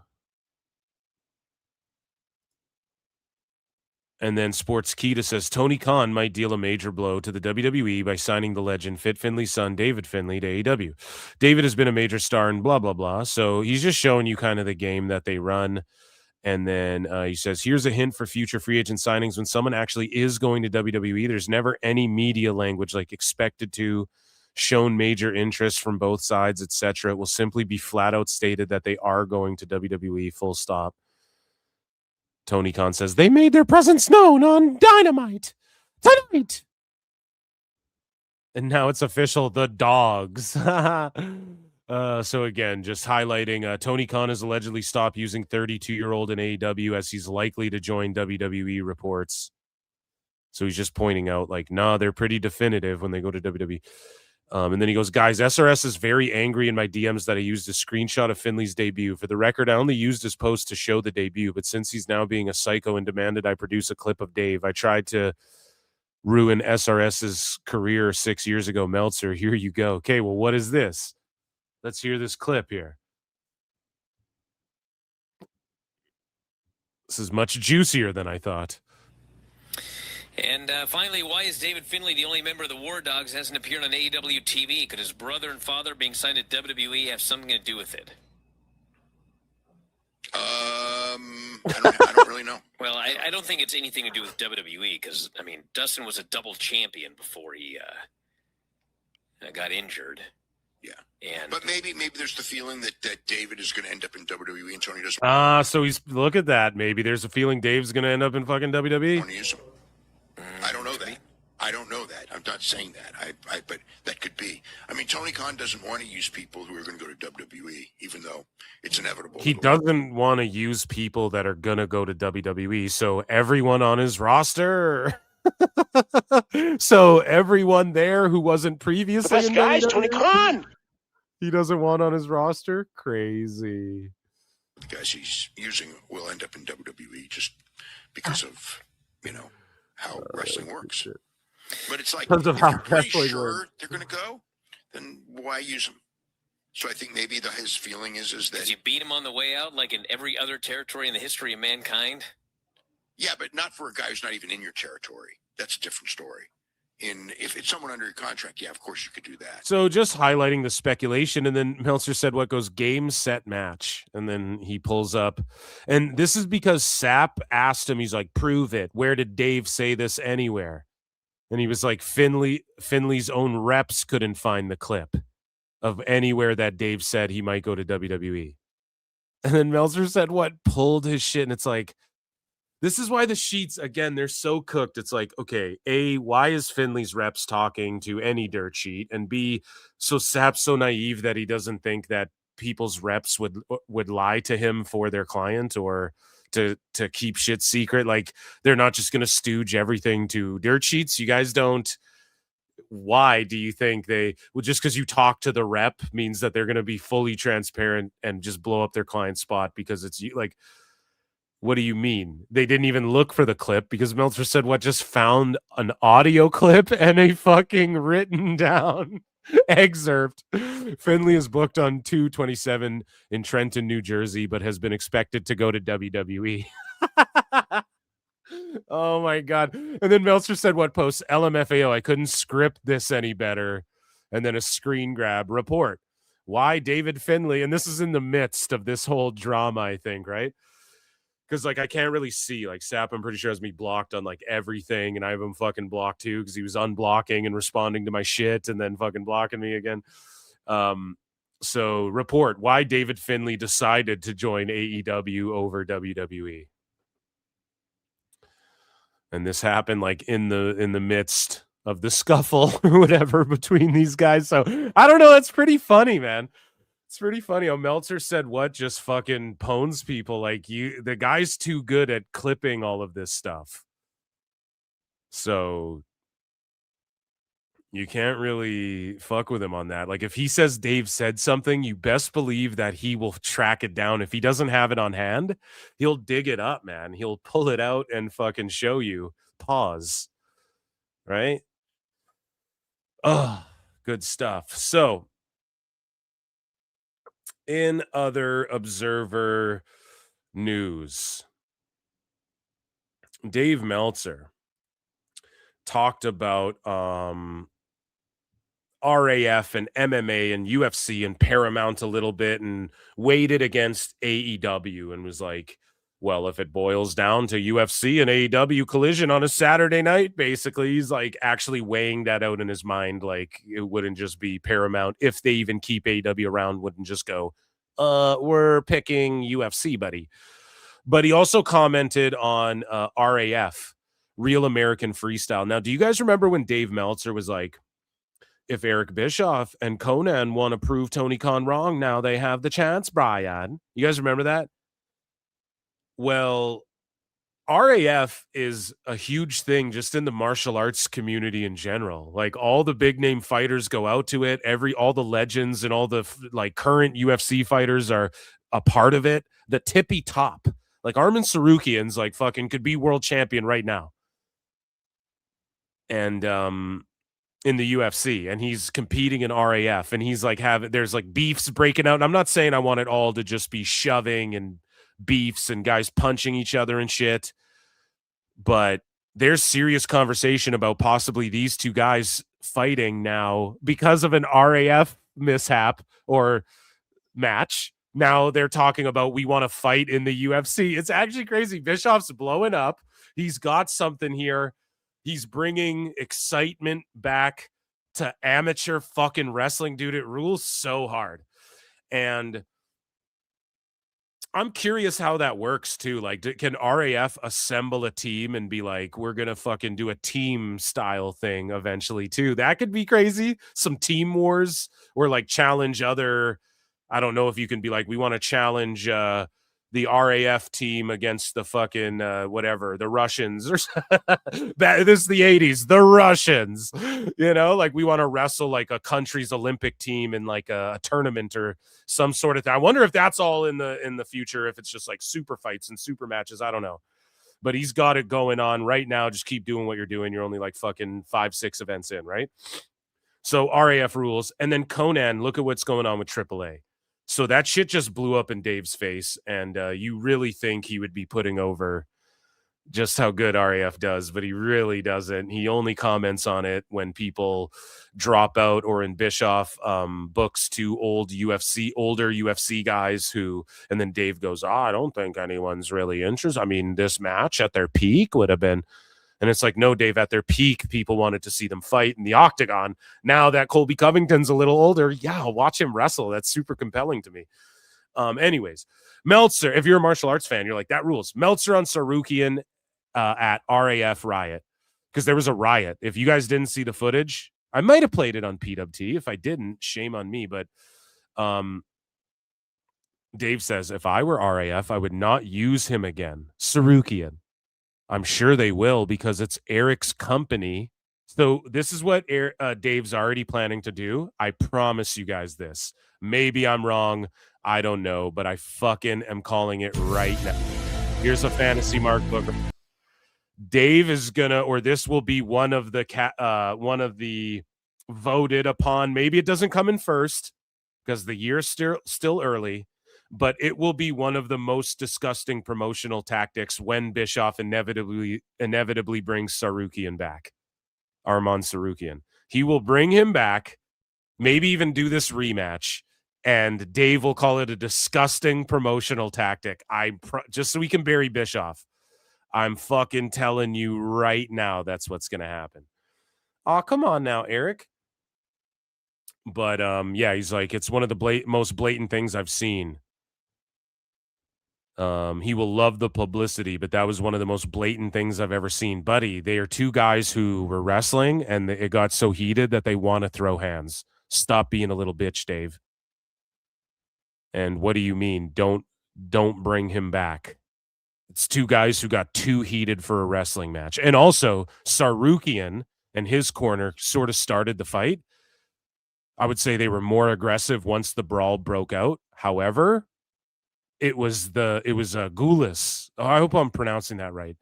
Who was like hitting Sarukian, like poked him in the eyes and shit, and was like shoving him in the fucking head instead of keeping it below the neck and stuff. So yeah, I mean, he instigated it. So if Dave really said that, I mean, maybe that random account just pulled a fake quote. But again, we have been, Bischoff and fucking Conan have been absolutely mogging Dave Meltzer with the success of AAA and RAF. So moving along, Dave talks about if Paramount decides to put some UFC events on cable, what would that mean for AEW? It's like, buddy, it means AEW's off the air. Don't even talk like this. How about it's, if Paramount gets this shit, they're going to kick AEW off the fucking air because they're all friends with TKO and Ari Emanuel and all these fucking guys. I wouldn't even be talking about what happens to AEW Collision because every UFC is on a Saturday, more or less. I think some technically will happen on a Sunday if they're like in Australia or some shit. You know, if the times, if they're across the planet, yeah, you might get one. Sometimes there's a random Friday. That's so rare, though. Back in the day, I think it happened a few more times, but that on average, then you would find it happening now. But either way, it's Saturday is UFC's day.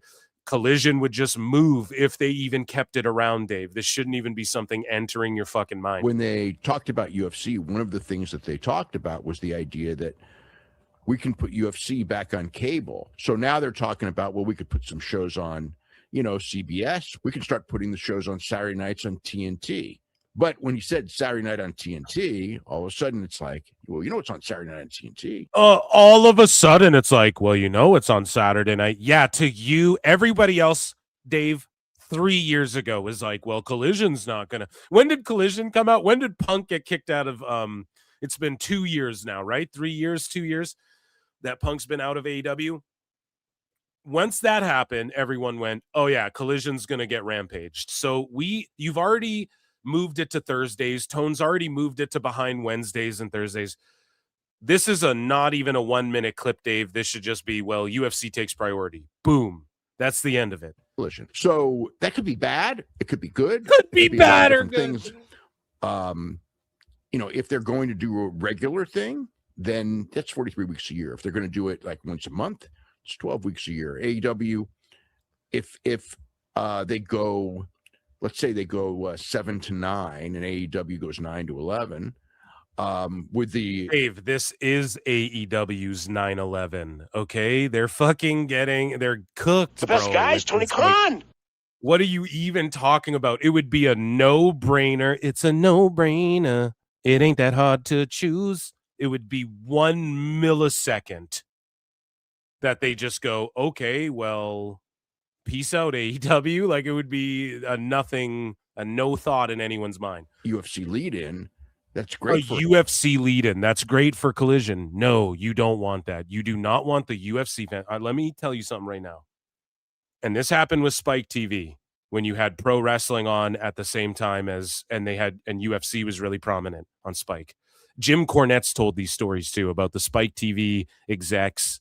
He's like, they would come in and see Vince Russo and what the fuck he was writing, and I knew fucking they were going over and telling the UFC people how this dumb fuck the wrestling business.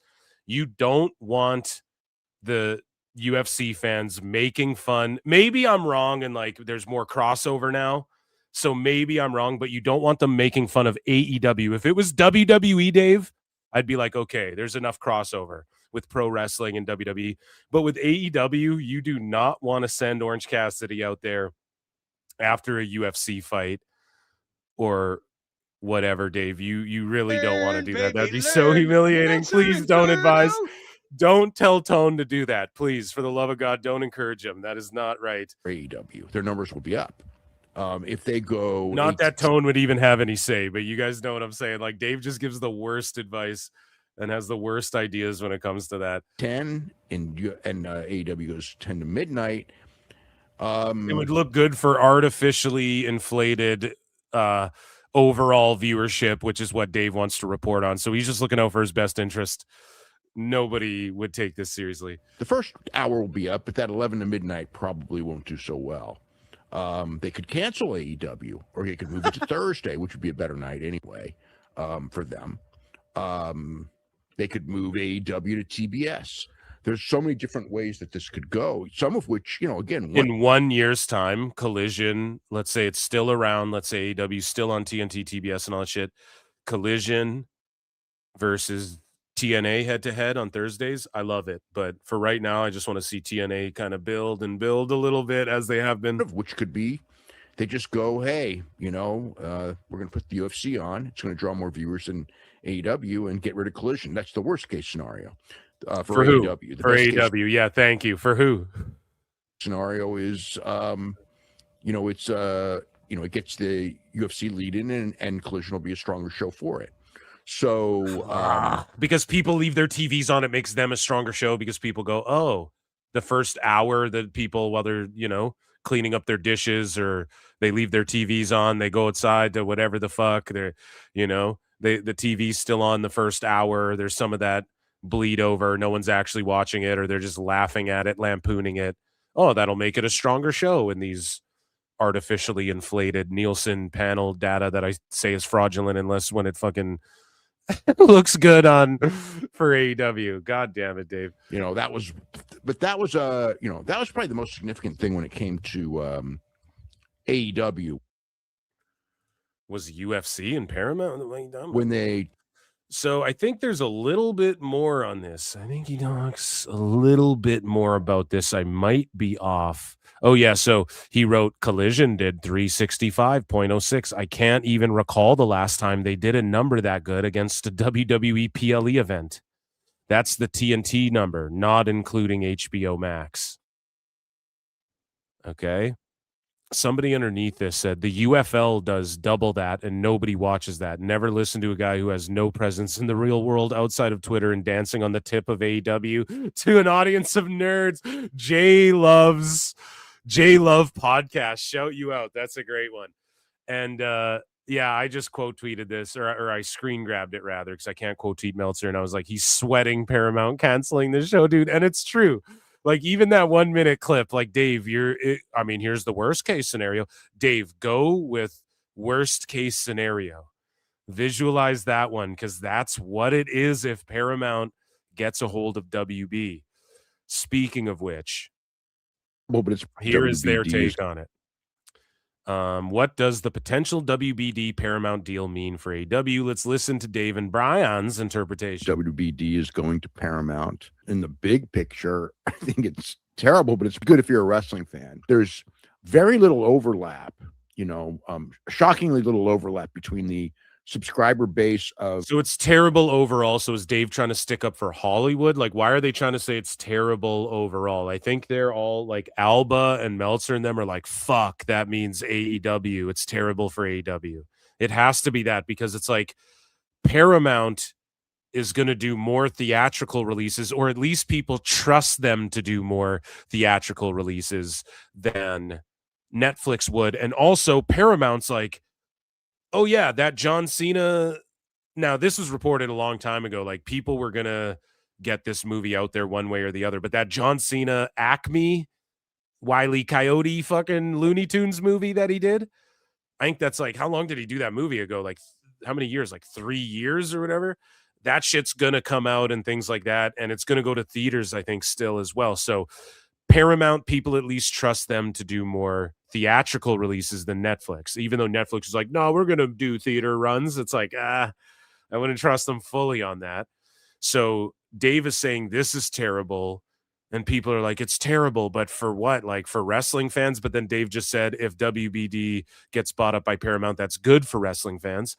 I'm not sure necessarily how that would be the case either. I think having, at least as far as, it's good for wrestling fans. Why? Let's just listen. Let's hear them out here, because I think if everything's just in one place, that's the best for fans. If you're just thinking like a consumer, everything's just on Netflix, AEW, WWE, WCW, MLW. If it was all just on one thing, that would rule. I'd pay for that every month if every wrestling was on one thing. So that would be the most ideal, Dave. Let's say Paramount does keep AEW around, then is that good for me? And like, I'm a wrestling fan. Now I got to switch over to Paramount Plus, and I was just watching it on HBO Max and shit. I don't know if that's the best for fans. I digress. Let's hear Dave. HBO Max and the subscriber base of Paramount Plus. So if and so they will just absorb all of those. So like, that's the thing too.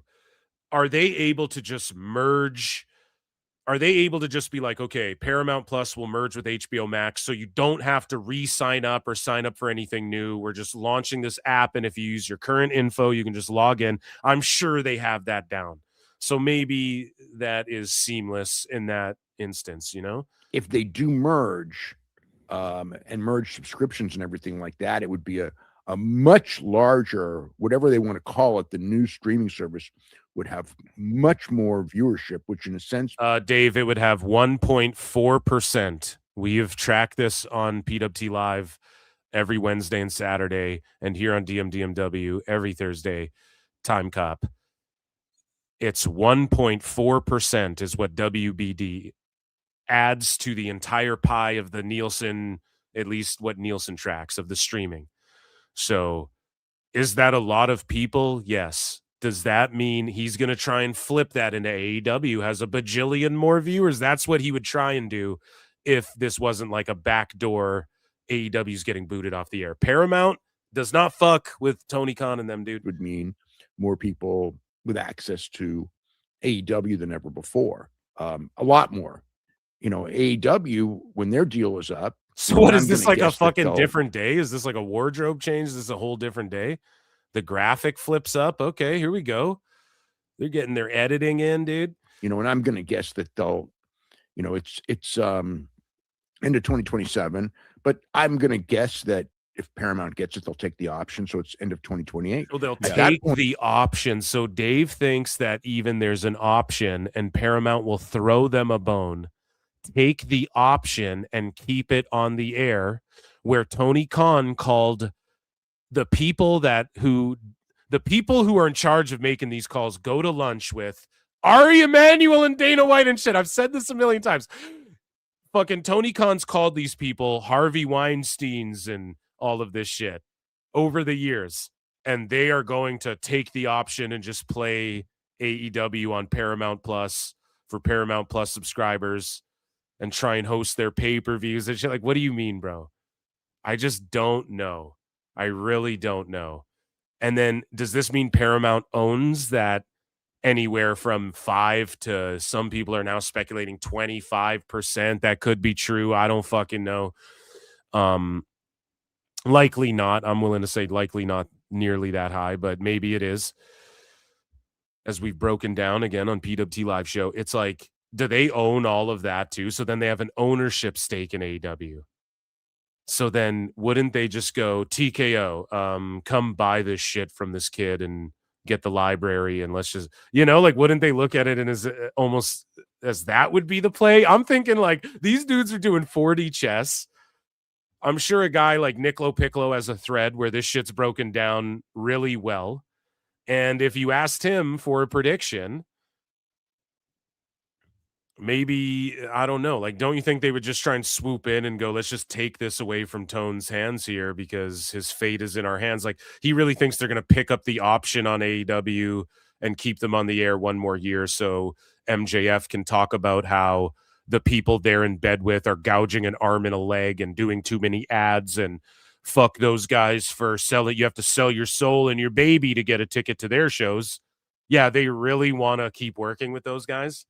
And maybe they do, but they tell them to shut the fuck up, and it's under WWE's thumb in some capacity too. Like, you don't think that could be an outcome, especially with all the conspiracy theories levied against WWE? Dave is staying so optimistic about AEW right now. And I'm not even trying to be doom and gloom. I'm just saying, like, look, dude, I wouldn't even be talking about the option. I'd be like, hopefully they make it through this and don't have to go to Amazon and try and beg everybody, all the subscribers, to go over to Amazon and start watching AEW. I mean, I don't want to say their value will be way up because, end of 2028, that's a whole new world and so much can happen the way things change on a weekly basis. I mean, the numbers do keep going up though. And AEW is already in the way the company is run, it's already in a good financial position.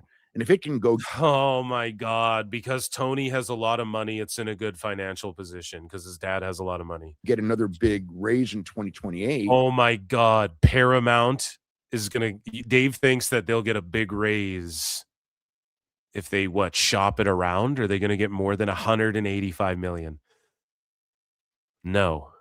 I mean, it's not like it's going to be, and it wasn't even 185 million. I think somebody pulled an article where they think it was actually more like 135 to 140 or something that has actually been like paid out or whatever the fuck. So I don't know, man. It's just a mess.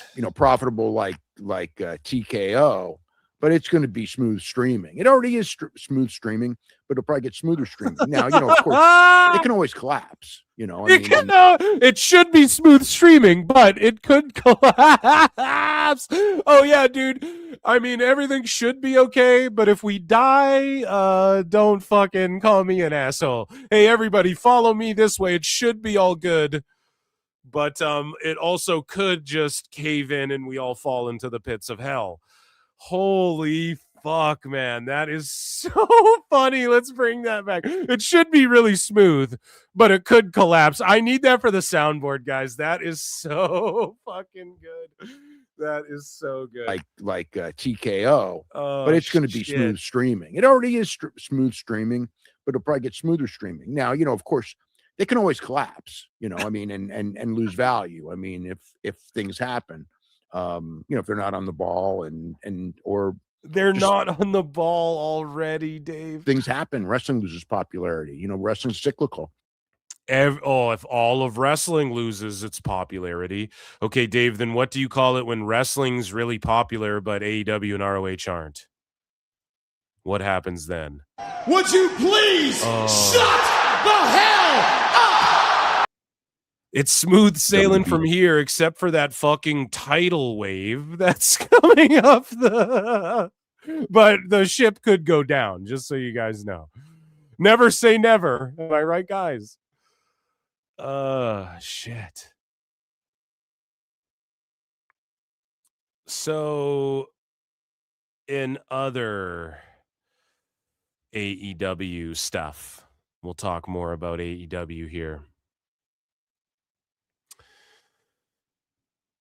So Dave Meltzer had this to say, or actually he gave star ratings wise, pardon me, 5 stars to the Mile High Madness match between Jungle Jack Perry, the Bucks, the Rascals, FTR, and the Demand. And so we got a list here of just how fraudulent Dave Meltzer is. And this is courtesy of the Drain Maker. Wasn't he Drain Damager or Brain Damager or some shit like that? Whatever, it doesn't matter. So this 5-star match gives AEW their 15th 5-star match, or pardon me, the Bucks their 15th 5-star match. The 8th 5-star match for FTR. The 4th 5-star match for Ricochet. The 2nd 5-star match for Jack Perry, and the first ever 5-star match for the Rascals and the Gates of Agony. So the Gates of Agony are having matches with Lashley and them. Very physical. They're 2 big dudes. They're not selling this goofy, flippy shit. That's overdone. The Rascals, I'm going to just be honest right now. Everything they're doing in AEW, they did before. It's all been done. It's been, and I'm not saying they suck or are boring or anything. It's been done in NXT and TNA and the Indies and all over the fucking place. And it ruled then. So yeah, it's going to rule now, but Dave wasn't giving it 5 fucking stars. He wasn't giving any of these guys 4 or 5 there, and they weren't sniffing it. Gates of Agony. Were they getting 5 stars before when they're fighting Lashley and these guys with actual psychology and shit? Come on, Dave Meltzer. Like, that's actually fucking kooky, bro. The Gates of Agony. How many 5 stars does Kurt Angle have? I don't think he ever got one, right? So Gates of Agony. Toa Leone and Bishop Khan have a 5-star match and Kurt Angle doesn't. It just that just can't be accurate. Maybe it could. Maybe if there was like a ton of heat and a bunch of people bought tickets to see this match particularly, and there's so much fucking heat on this mega team up match, maybe. But Dave puts, even though he says it's based on how the crowds move, he has none of his star rating, nothing of what he factors into good wrestling goes into the actual drama and the heat that's garnered. It's just moves that they do. So that's pretty crazy. But speaking of the craziness, like, look at this, dude. So Drainmaker, again, shout him out.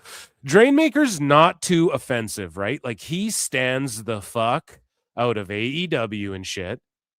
He doesn't really talk about WWE unless it's like pointing out what an ex, like he'll kind of like laugh at an AEW guy.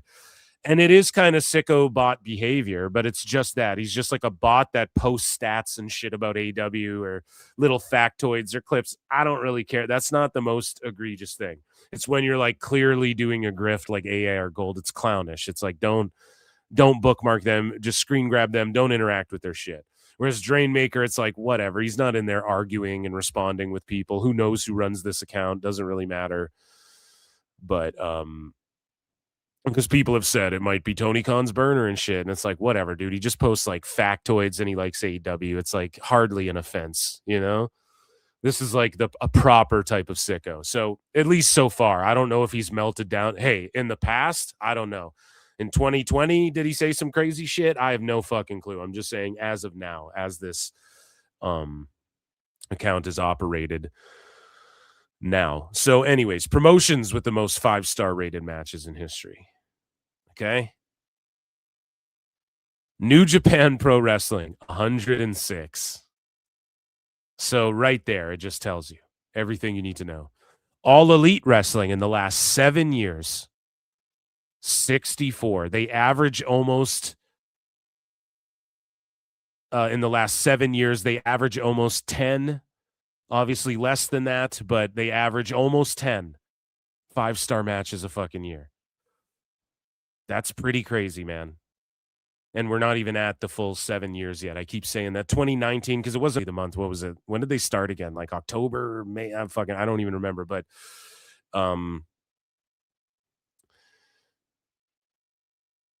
64, dude, in the last 6 years, 7 years, 7. That's pretty crazy. Like, if that doesn't tell you, okay, they're just doing the New Japan style over here, and it's your favorite New Japan wrestlers now who are doing shit in AEW, and then look at the next thing. All Japan has 38. So a Fed that doesn't even exist in the capacity it did back in the day. Like, not even close to what it was. Because I think there is All Japan, I think, is still around, right? Like, they still are running shows and shit. It's just nowhere near what it used to be. And Dave, it still ranks higher than WWE. Now, I'm not even one of these fucking WWE glazers. I'll criticize them, guys. I will criticize their shitty matches. I'll call shit out. I'll fucking, when they're going too hard, like Dragunov's really beating up half the roster. I even call that shit out. It's like, damn, I would call that out in AEW. I'm not going to not call it out here. Whatever the fuck. And fuck my call outs. Who cares what I'm calling out? It's just my opinion, right? I'm just a dude on the internet talking shit. But like, at the end of the day, man, some of the greatest wrestling matches and memories of all fucking time, because of the matches themselves, are in WWE, buddy. I don't know. And I think Dave rates everything too high. I think too many Feds have too many 5 stars. But for All Japan to still be beating WWE, Dave, you really haven't liked WWE that much. And then he cops out and goes, well, I give them a lot of 4 stars. Okay.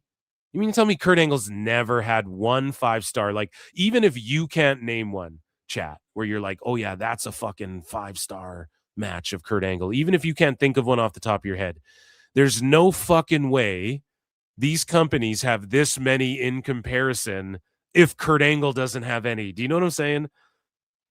There's certain guys that like, well, what's the bar here? What are we talking about? Because, and this isn't a cultural, you're just ignorant thing that Dave would do, that people did to him and he spurged out about. It's just like, come on, man. At some point, you have to be honest here that you're just overrating shit that you like, and that's fine. But then don't claim to be the objective fucking guy. Because that's what Dave does. And he condescends people who question this. And Bryan Alvarez goes, well, it's just Dave's opinion. And it's like, yeah, but Dave doesn't say that. If you say that to Dave, he melts down on you like he did on Giga Chad Van Vliet.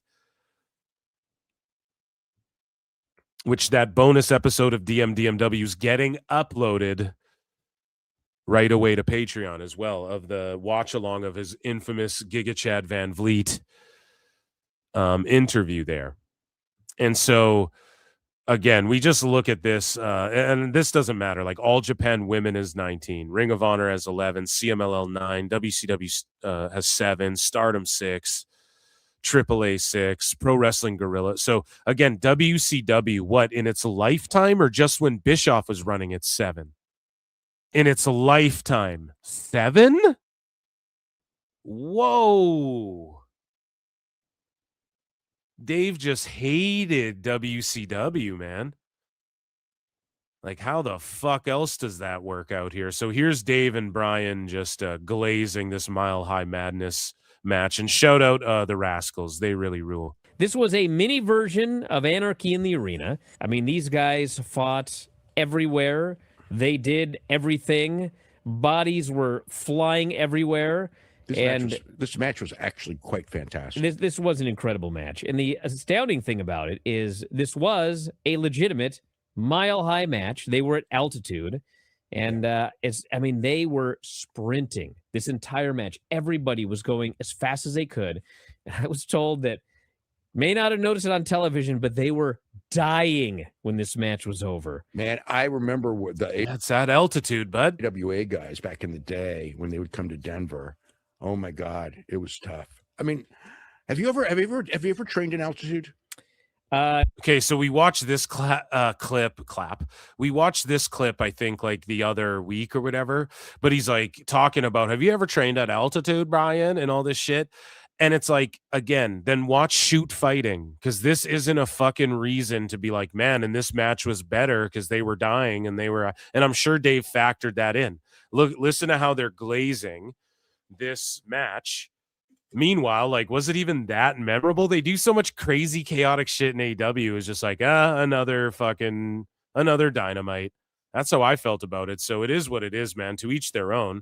But the altitude, like, okay, unless you're really fighting each other, shut the fuck up. Unless this is like an actual, we cross the line into, it's not just sports and entertainment, but it's fucking sports. Then, like, who cares, man? Like, just manage your stamina and don't blow yourself up. Fucking Jey Uso gets blown up, not at altitude. He can still get over. It's about getting over and getting heat. Did that accomplish that? Shut up, man. Like, Dave just wants to see people really fight each other and, you know, and fucking all the altitude like it's a shoot. And it is a shoot. The bumps and the bruises and the miles are a shoot, but come on, man. Yes. It's a weird one because it's like, we don't know. We listened to this, I think, the other week with the altitude and shit. He just wants it to be a shoot so bad. Okay, so we move along here and more AEW stuff. So again, Dave posted this. The collision number on Saturday was the best collision number against the WWE PLE ever since August 5th. And the percentage drop from normal levels was the lowest in the history of the program against a PLE. Okay. So there you go. That's his nitpick. And then Switchblade says, so ratings are by total viewers again now, Dave? Oh, shit. See, this is the stuff you need guys out there to fucking pull Dave's card, because it's like, it's too much to remember all of this. So again, it's by total viewers again now, huh?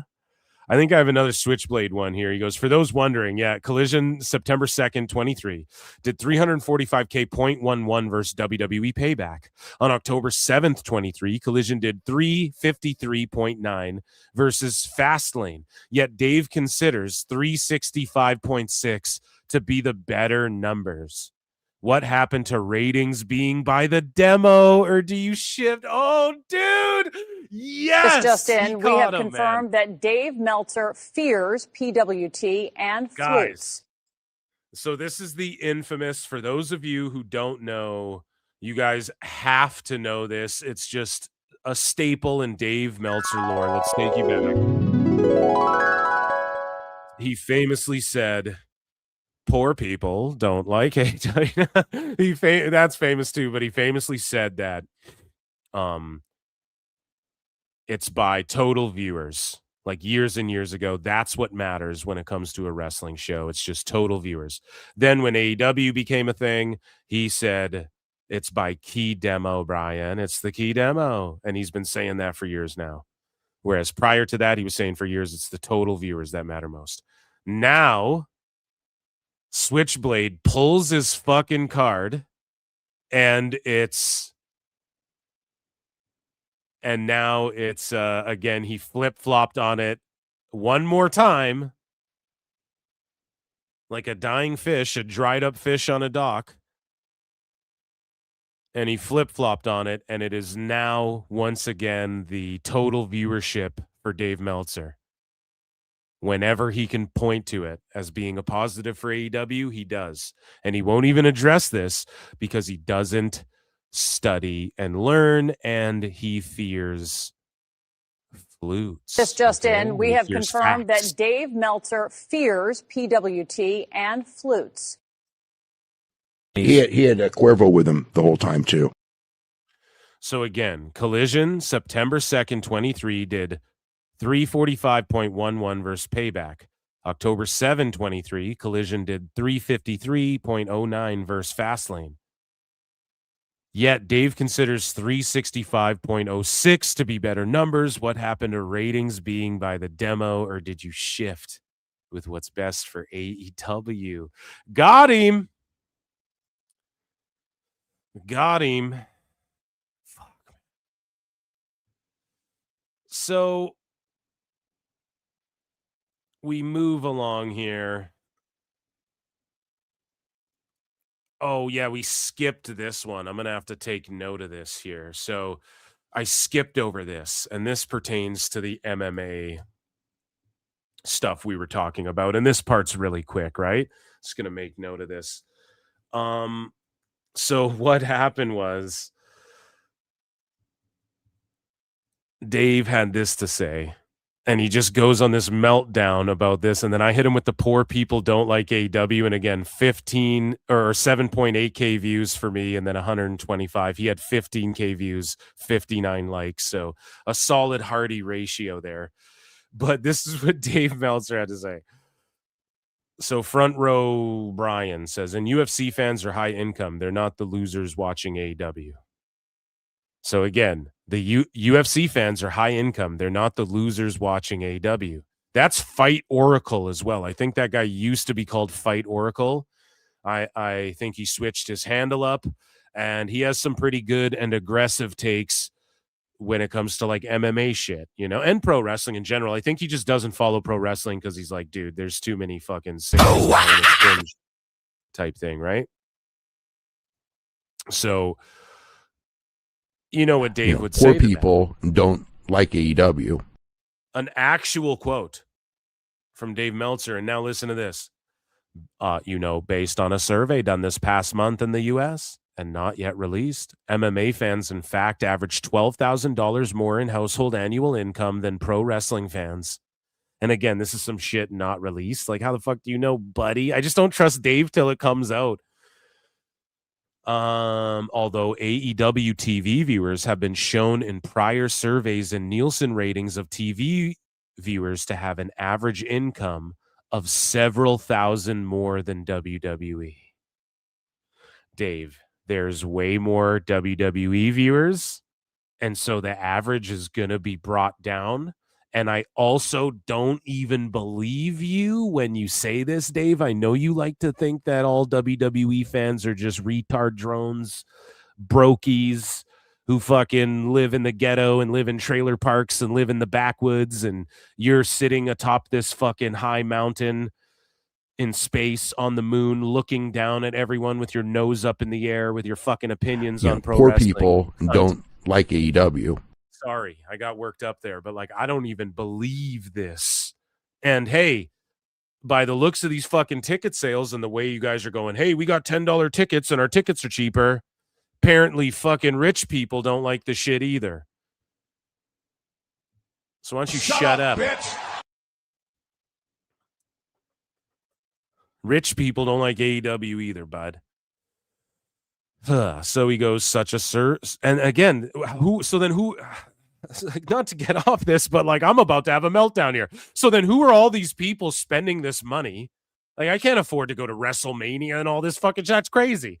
You know, with the travel and everything, that's like fucking nuts, man. That would be a huge hit to my fucking pocket. You know what I'm saying? Like, that is a big that'd be like a big deal for every average person out there, Dave. So like, who are these rich people going to these WWE shows where they're selling out everywhere and doing 40,000 2 nights of Mania? Like, what are you talking about? And these surveys are likely bullshit when it comes to you, Dave. Even when ESPN did the survey about how WWE fans have higher IQs on average than other sports fans, like WWE fans, and they didn't say pro wrestling fans, they said WWE, ESPN did like a survey research thing where they ranked the average IQ of all of the different sports, and WWE ranked the highest on that. So does that even apply to just pro wrestling in general? I don't know. Maybe Lex. I don't know. Me neither, bud. But like, what is your survey? Who conducted that shit? Probably some fucking redacts who love AEW, you know? Such a survey would be heavily weighted toward WWE income since it has far more fans. It would be weighted toward WWE? No, Dave, I'm pretty sure the more people there are, it would bring the average down just based off the vast difference in the number of people who like fucking WWE compared to AEW, but I would say MMA and WWE are more even. It's just that in MMA, there's not these, like, you don't care or know about these other feds and leagues. You're not trying to compare UFC to anything.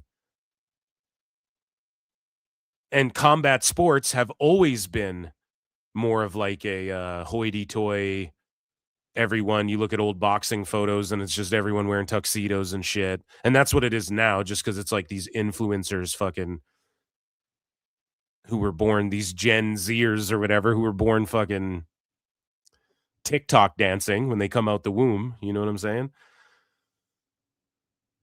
And they're just wearing like white tees and shit. Doesn't mean it's not the same sort of elitist type of thing. It's celebrities and fucking influencers and stuff. So I just think Dave's talking out his ass. Even so, MMA fans would probably be ahead of AEW fans. Not probably, but hardly by a significant amount. Both groups would be slightly below the current national average. And meanwhile, like they're not buying the tickets. They have all this money, Dave, that you keep making up, all these views and all this money, but they're not buying the tickets. They're not buying the merch. They can't even find the merch. They're not watching the show as much that anybody can prove. They're buying less pay-per-views unless we're to believe your number tricks and anomalies and the percentages of this shit. And they're not illegally streaming, Dave, either? You mean to tell me that these fucking sickos aren't illegally streaming most of this shit? Which, if you go on any of these pirate sites with the fucking views listed, you see what shows get viewed more. Illegally. Okay? Not to be a fucking snitch here, but like, come on, Dave. Actually study and learn this shit. The business has shifted to streaming. And piracy is a huge part of that. You gotta understand this, Dave. And you know, not to make it about that when he's talking about the average income and all this shit, but do you really think AEW fans are just these rich elitist people who just don't come to the shows, or who won't come to the shows? Ticket sales are up. Okay, they're doing more giveaways. I think even Dave said there was like 7,000 tickets given away for something. I'm not sure if that pertained to AEW, so I didn't bookmark it because I didn't know. I just saw it in passing.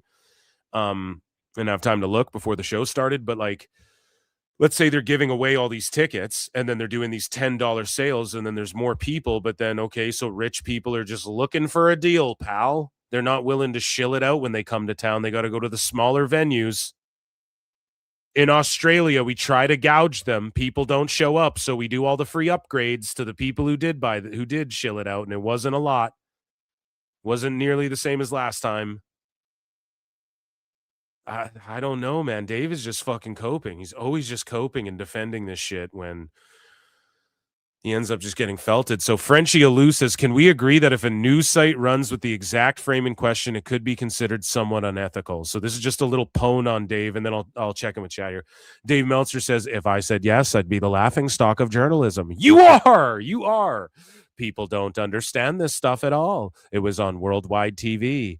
The reality is it would be completely ethical. Oh my God, this is more on that Lucha shit, but it's just Niccolo Piccolo goes, you need to be a journalist first, and then ratioed him to Oblivia Cree, dude. That rules. That's super funny.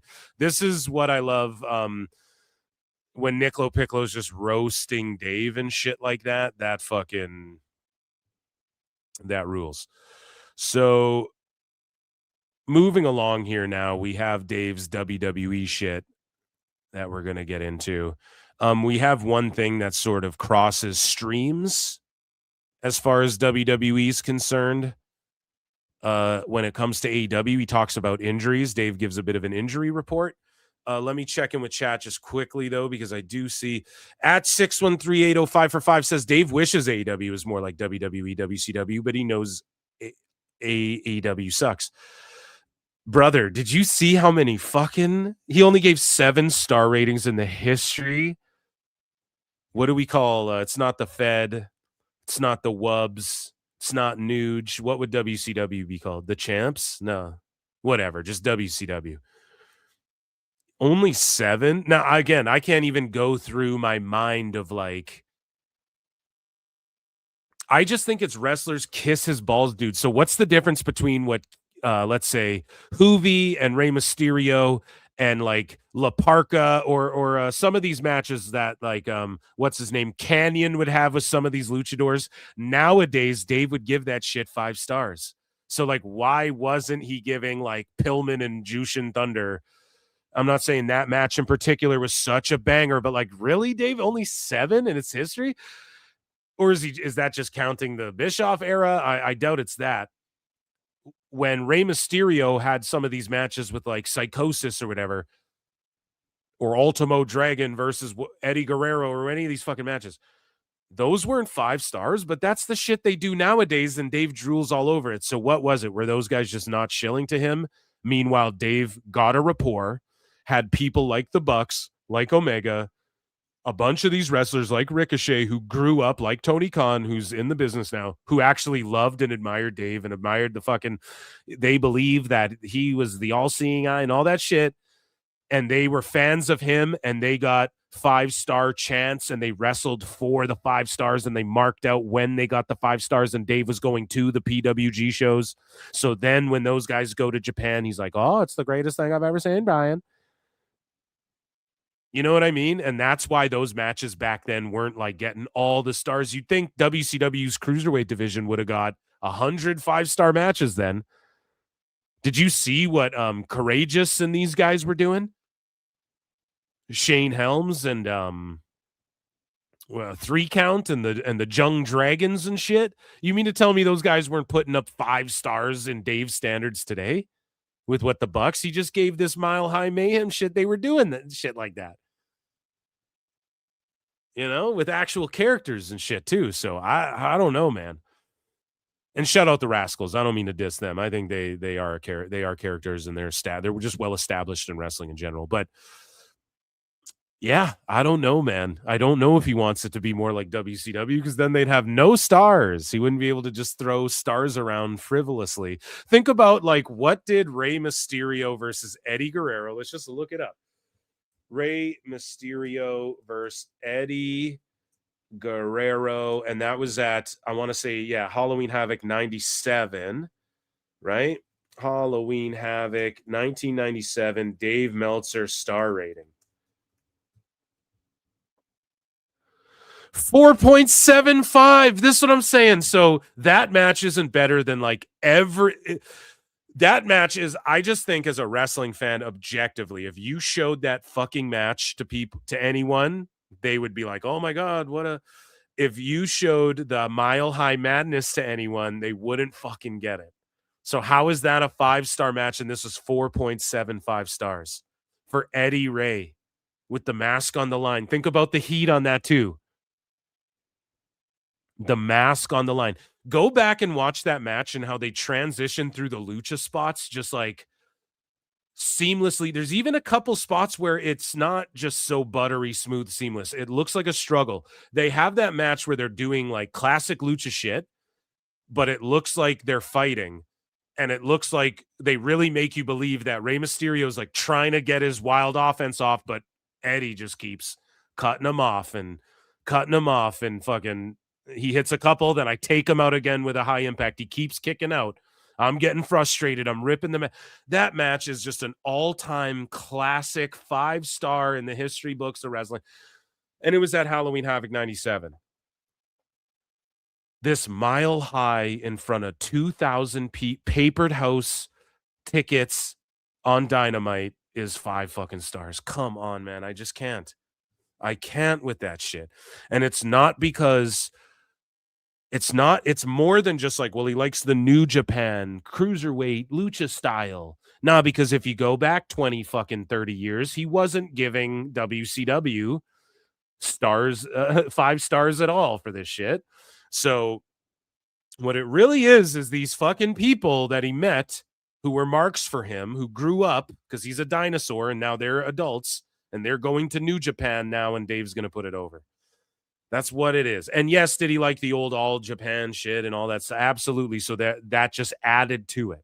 It was like the perfect combination of these people co-opted him, and they went to Japan and they wrestled in Indy and fuck the Fed. And then a billionaire just so happened to be a Dave fan.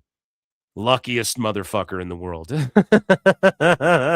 As far as that's concerned, if Dave's making money off this, who knows? But yeah, that's a conspiracy for another day. Thank you. That was a great super. Thank you for that. It struck up a good discussion there. So let's get into now like WWE stuff. Okay, we're making great time for this episode. God damn, comparatively. So we start with injuries. So again, Dave talked about injuries a little bit, and now he's telling us what the percentages are, WWE versus AEW. And again, we'll give Dave at least a bit of a, because he talks out of his ass with these goofy percentages, but we'll give him a bit of a, we'll give him a bass flute a little bit just because that was a dumbass one. That was God being like, don't give him a bass one. He doesn't deserve it. But like, he, at least before, he was like, there's on percentage WWE is a little bit more, but it doesn't really mean anything. And then now he's like, AEW has more injuries, I believe. You also had a note about the injury rate in both companies, and the AEW one was up and the WWE one was down. Yeah, it's about 8%. I think it's like maybe 8.2. The actual numbers in the Observer, and I think AEW is 14.7%. So it's actually considerably higher right now. I mean, they're usually pretty close to each other. AEW is a little bit above normal, and WWE is a little down from normal. So there is from normal. So what does normal mean? Is a decline with WWE now that the schedule is easier. For a while there was no decline, but now there is a little bit of a decline with the less shows. So everybody said, Dave, they do less shows now. There's going to be a bit less injuries, even though wrestlers don't callus as much. And then Dave was like, well, no, actually, WWE's up by a little percentile in the injuries, and AEW's not. That's what he said last time we listened to one of these. I don't even know if you guys remember it, because it's like a nothing burger, really. But he's like, well, now that they lightened up the schedule, it's like, yes, that's what people tried to point out to you. That's what motherfuckers were saying around the IWC at the time. And so there's an argument that the less shows, make things safer given the style differences, because the AEW style does a lot more high risk stuff. Finally, he says it, bro. This is literally, he was arguing against this for so long. Remember, like, well, if they do more high risk, why are the injuries about the same? That's been his argument for so fucking long. And so now he's saying, well, they do more high risk stuff, and the schedule's lighter in WWE. So yeah, AEW is going to be up a bit. So he'll argue against it when he's like, well, the injuries are down a bit. And then now, and this isn't one of these things like people say, yo, being able to admit you're wrong or like fucking change your mind on things, it shows a sign of intelligence, right? And that's true, but that's not what Dave's doing. That's not how he presents this shit. That's not, he's talking about it like, oh, this is an obvious thing that fucking Dave, you spent how long arguing against the opposite when people were trying to say, dude, they have a more high impact, high risk, like weigh the actual magnitude of these injuries as well. Like how many, Bronson Reed hurt his arm and he'll be back in a few months. Seth Rollins hurt his fucking leg. He was back in a few months. I kicked your leg out of your leg, Seth. And then meanwhile, Ospreay lands on his fucking head and lands on his head so many times that he's got to go take care of a neck surgery and he's going to be gone. He might not even be back for this All In. Like how many of those type of injuries are we talking about too? Where Kyle O'Reilly's been gone for so long because of his neck and shit, and then now he's gone for a long ass time again. Adam Cole's literally done wrestling, cooked, finished. We won't see him. Keith Lee. Now Keith Lee's stuff is apparently health. That's like not because of wrestling, right? So we won't put that on him, I guess, or on AEW. But again, Dave, there's like the magnitude of these injuries. If you're just saying people injured, I mean, any given Sunday, there could be more tweaked ankles and fucking the PC. Everyone's got a tweaked ankle. Everyone's wrestling hurt if you really want to chalk it up that way. So, that's, but they still both have a significant injury rate. It's much lower than the NBA. It's much lower than the NFL, but it's certainly significant. Yeah, no doubt. No doubt. So as we transition from AEW over to WWE, let's talk about it. As Trick Willie Gang would say, NXT Stand and Deliver will not take place WrestleMania weekend. We talked about this on PWT Live. I'm interested to hear what these two chuckle fucks have to say. Head to Vegas, everybody, if you're going. I know those tickets are going to drop for WrestleMania. They're not doing Stand and Deliver there, though. No, they're not. They moved it to St. Louis.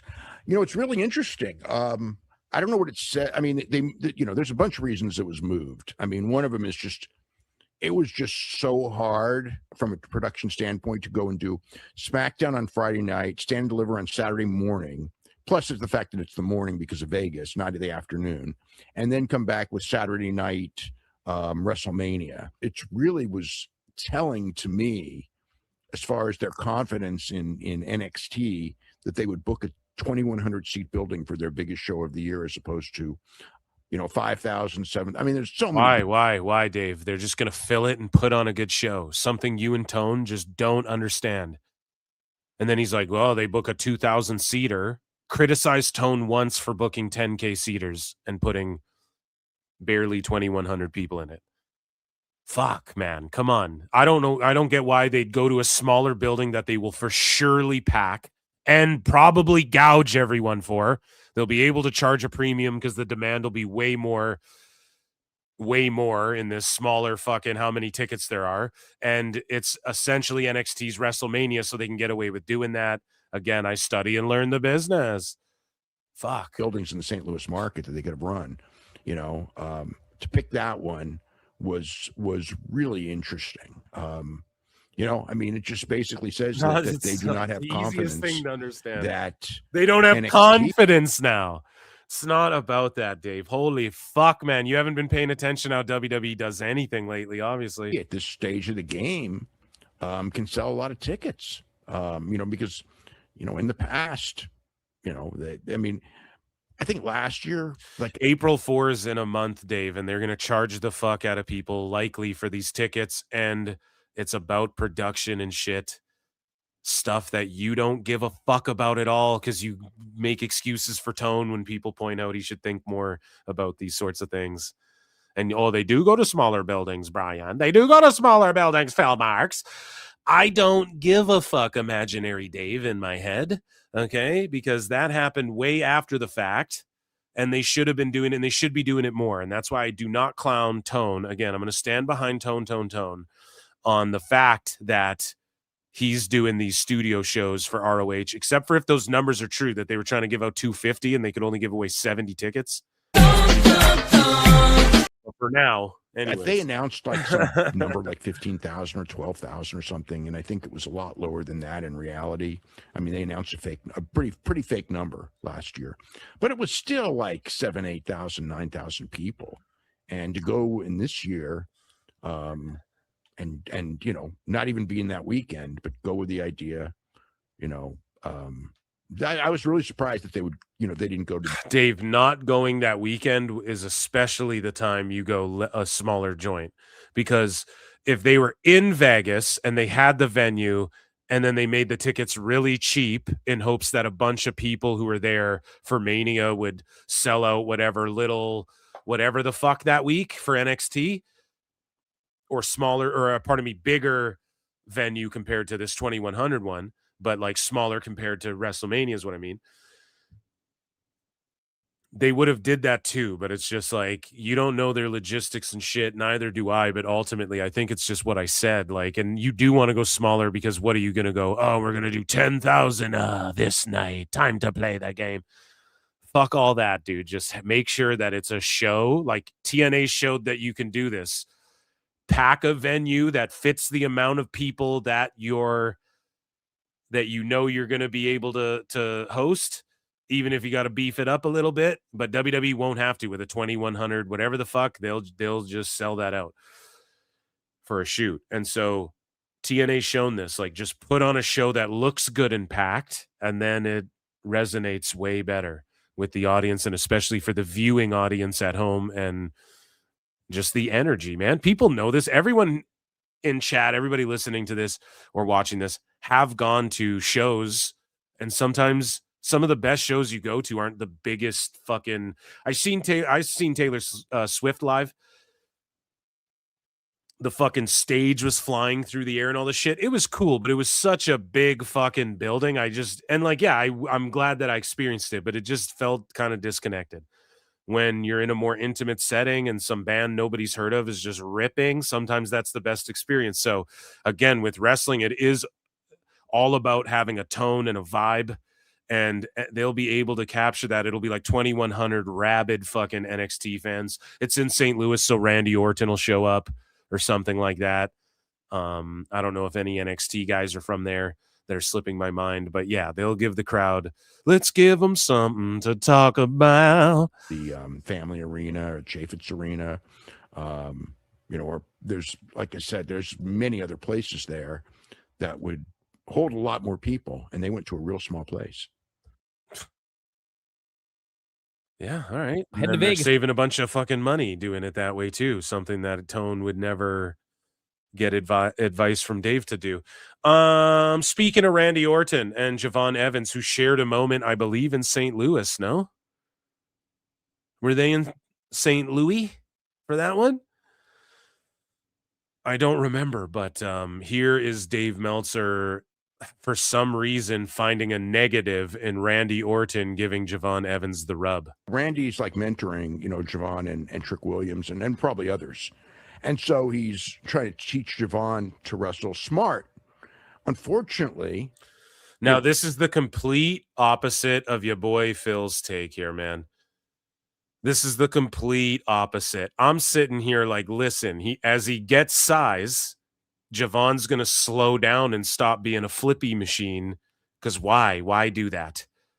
And Dave is begging Ospreay now. He can slow down and do a slower style so he doesn't hurt his neck. Same with Kenny Omega.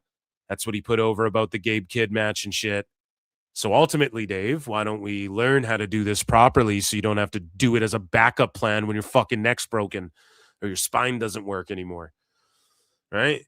And so Dave is like, Javon's going to keep doing flips. I'd say slim down. I'm pretty sure he tells him to slim down. I'm not joking. No, I mean, it's different here. Like Randy Orton is, 6'4.5", and he's probably 270 pounds now, but he was like 240 when he came in. Really good looking guy, good body, great execution, son of a wrestler. He had everything going. Wait, when Randy first came in, he was not 240, bud. I don't know about that, man. That's like a gimmick weight, for him. Put in Evolution. I'm not saying he isn't now. Like, Randy's a big dude, and if he was 260, I wouldn't be shocked, but like 240 back then, skinny Randy. I know he's big, but he was pretty slim down, man. And real early on in his career, he was real cut, world champion, youngest world champion ever. So he had cred. So now he's just beefy. He had cred. I'm cringing. I'm deuce chilling. Youngest world champion ever. So he had cred. So he could get by. Randy could get by on cringe, being a very safe wrestler. And most guys in this day and age, you don't want to be crazy, but the very safe thing, it's like you have to have like a really good body and have the right look and the right push all together to be able to do what Randy does and get over. So and I'm not saying like I'm what I suspect is going to happen is Javon will tone down, and it's not necessarily the worst thing in the world, but if he forgets who he is, it could be not the best thing in the world for him either. But I've noticed ever since, like I heard that, that Javon has started doing, he still does spectacular stuff and he's awesome and everything, but he's done less of it, which isn't not even really, Dave. Because he didn't do the most insane, craziest, insane shit ever, even though he did frog splash off the fucking pod. Because he didn't do all these flippies and do all the shit that Dave thought, and everyone thought, I'm not going to lie, I thought it too, that Dave thought he was going to do in the chamber. Now it's like, he does less of the flippy stuff that I like. No, Dave. He does all the flippies still. He did a bunch in the chamber too. It was just in the chamber. You guys expected him, and I did too, to like scale it and then like moonsault off the chain link or something into the ring on everyone, like one spot that's super crazy. Instead, he paid homage to RVD, who, let's face it, Javon bit the 5-star frog splash. That's totally fine. It's what you do. All right. It's the sincerest form of flattery, is fucking imitating RVD's move and putting your own little stank on it. And it was an homage to Triple H and Rob Van Dam when Javon did the frog splash off of the fucking pod. Now, I even said, hey, that could have been, they could have done something that would have been more like, oh, memorable and shit with Javon, for sure. Because, like, it's not like everyone's sitting here, oh, that was a crazy frog splash moment. But because he didn't do all of that in this one chamber match, what about all of his TV matches, Dave? Are you not watching those? He's going off. Some of these wrestlers on TV in WWE, like Ray Phoenix. Dude, Ray Phoenix and Trick Williams had a match on SmackDown where I'm like, whoa. If this was in AEW, all the sickos cage match, they'd have fucking loved it. They'd have loved it. They did every move you could think of to each other. And Trick was doing everything with Phoenix. Let Phoenix get all of his shit in. And it went super long. It wasn't even, it was a few weeks ago. You guys know what match I'm talking about. It was like, holy shit, they're just going off. Look at what Carmelo Hayes does in his U.S. title match every week. He just snaps.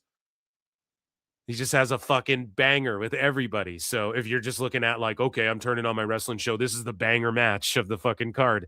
Carmelo's going off every week. Javon does the same thing, man. He snaps every week. He's doing every fucking move there is, flying all over the place. So no, he hasn't really stopped. He just didn't do a lot in the chamber. Dave's trying to diminish him a bit because he was reminded after saying that Tony Khan would give him $10 billion that Javon Evans once called Ricochet and Tony Khan crackheads. And that's pretty funny if you ask me. Guys, Tony Khan. Let's finish this clip. Necessarily bad because if you do, you know the thing. If you do 2 or 3, they'll remember it. If you do 12, it's all a blur. What? Oh, what was that, Dave? I'm sorry. Can you just say that one more time? Isn't necessarily bad because if you do, you know the thing. If you do 2 or 3, they'll remember it. If you do 12, it's all a blur. So if you do 2 or 3 flippies, they'll remember it. If you do like 12, it's all a blur. And Dave doesn't get why people don't watch AEW like they used to. He had a Cuervo with him the whole time, too. And people laugh at his quote-unquote objective 5-star ratings. And Dave can't figure it out. He's tart angry on Twitter every day like, oh, why is everyone coming after me? Buddy. You don't get it, and you're saying it. You're saying it right now. It's all just a blur. This is why Mile High Madness isn't 5 stars, because it's just a blur. Like, we've seen a million of these matches. It was basically Anarchy in the Arena, but just in Denver, Colorado, where we're at altitude. So it was just the same match, actually. But I'm trying to like make it sound like it's something it isn't, so that it sounds like it's something cool and unique and fresh, when really it's just 5 guys brawling on each team doing fucking flips and carnage spots. And this happens every week in AEW. I feel like a few weeks ago or a month ago, the women, maybe it was 2 months ago. Again, it's all a blur, Dave. But I think the women had like a 4-on-4, 5-on-5 carnage, and that was called a Colorado Carnage match, right? Like, what was it called then? It's just a blur, Dave. All these Young Bucks matches, they're kind of a blur. And it's just funny that he says it, but then when people point that out, he's like, no. And when people go, this is why the ratings aren't as high, or people don't want to watch this as much, or they'll always be a challenger brand, or TNA's challenging them as far as like, you guys want to make it about the art? TNA's better.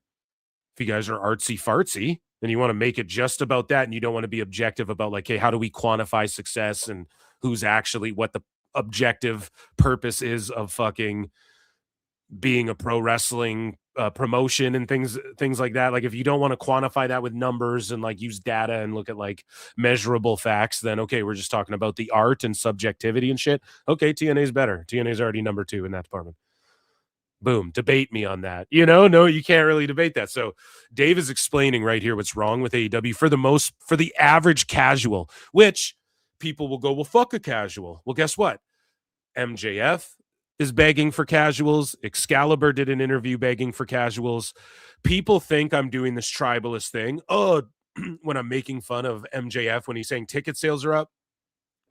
Pardon me. Yet they're doing free tickets for people at schools in certain areas and whatnot. And then every subsequent ticket you buy, if you have your student ID, is only $10. So buy 5, give us $50.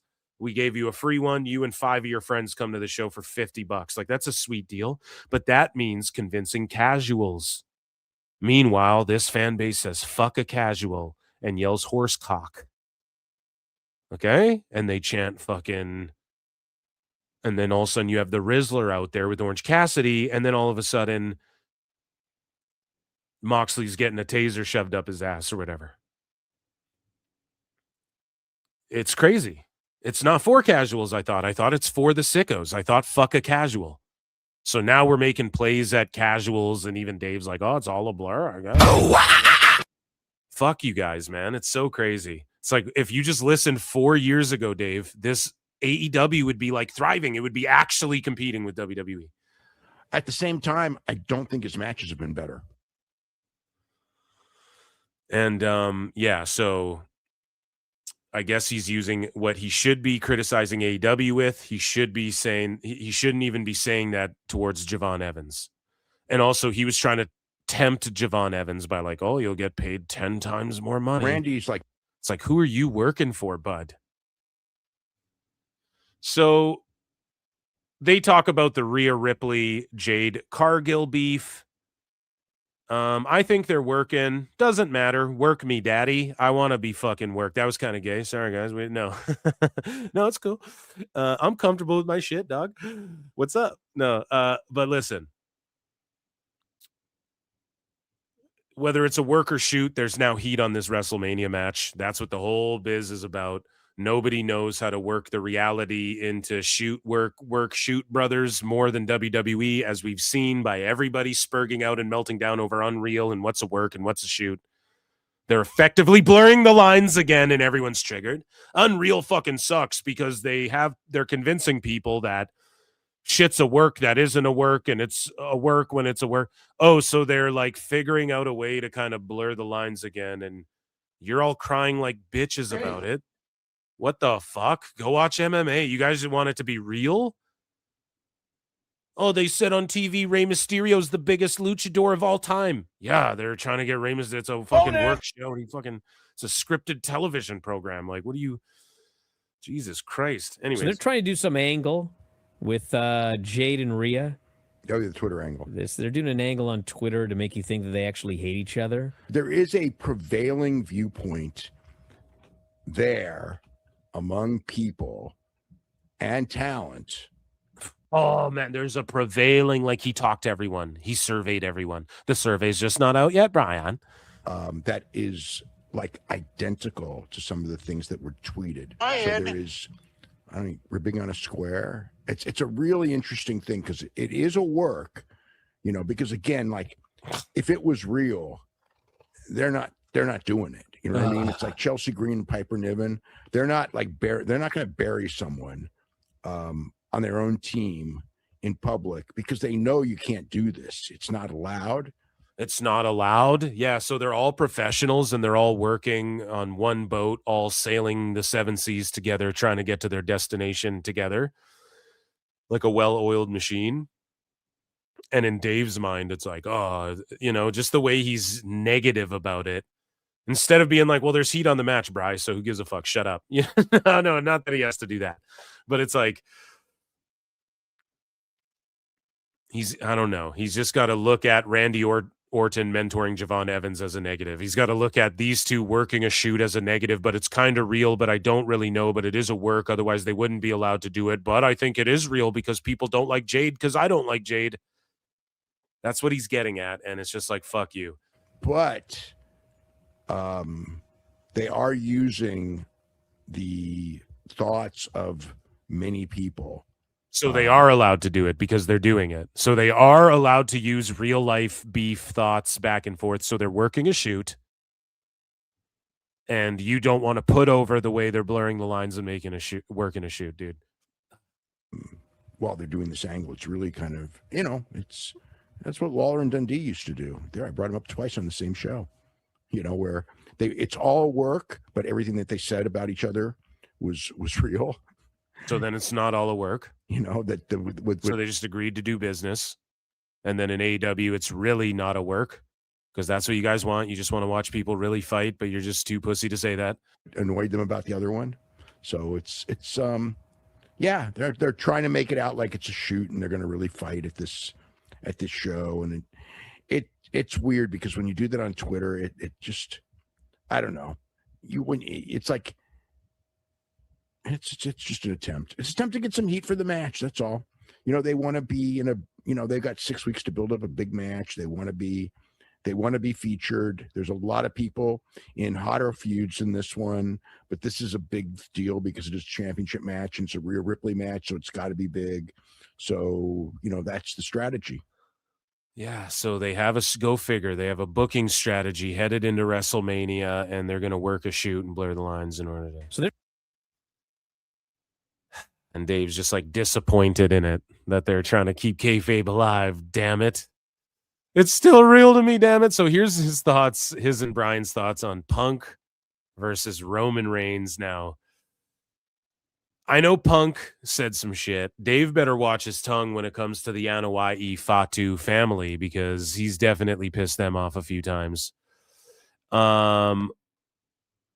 When it comes to Bryan and Punk, though, they've had a beef since like 2008, 2009, one-sided. Bryan hates Punk because of Maria Kanellis, which again, I don't have a backstory on. Like I should just ask Meltzer said what. I'm sure he could explain it. I don't know why I haven't ever, but basically like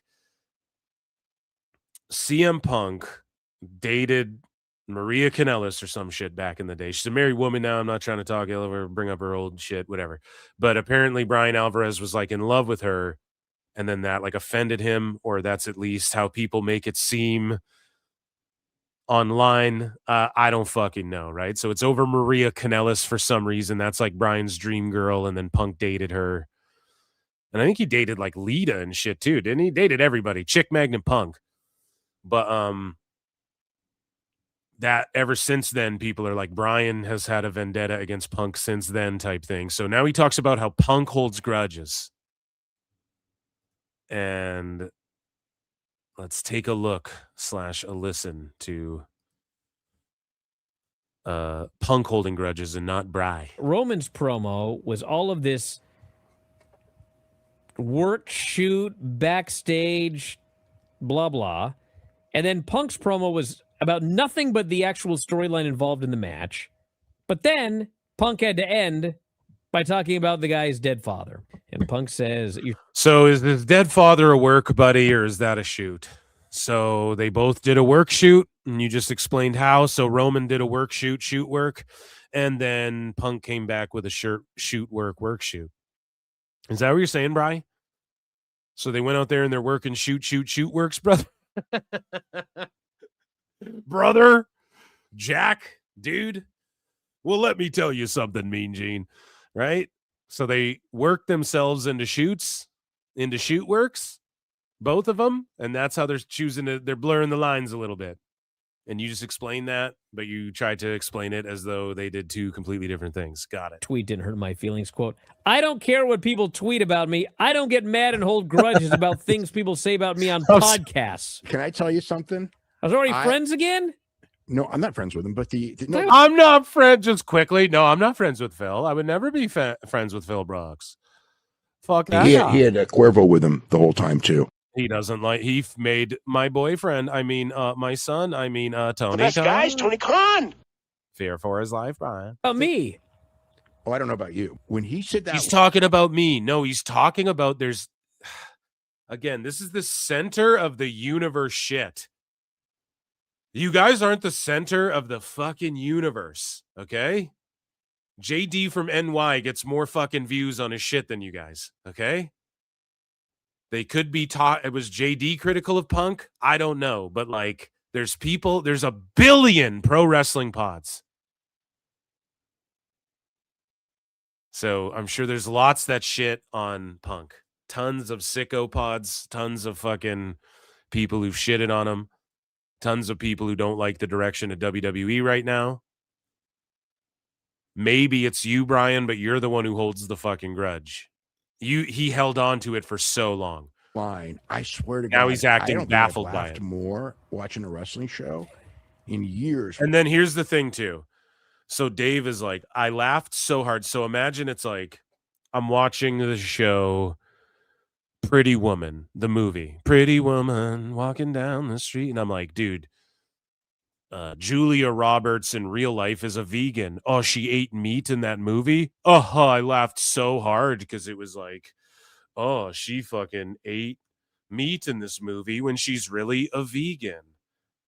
That's what he's saying. Like, bro, it's a fake TV show. So even if Punk in real life does hold grudges, what does this shit matter?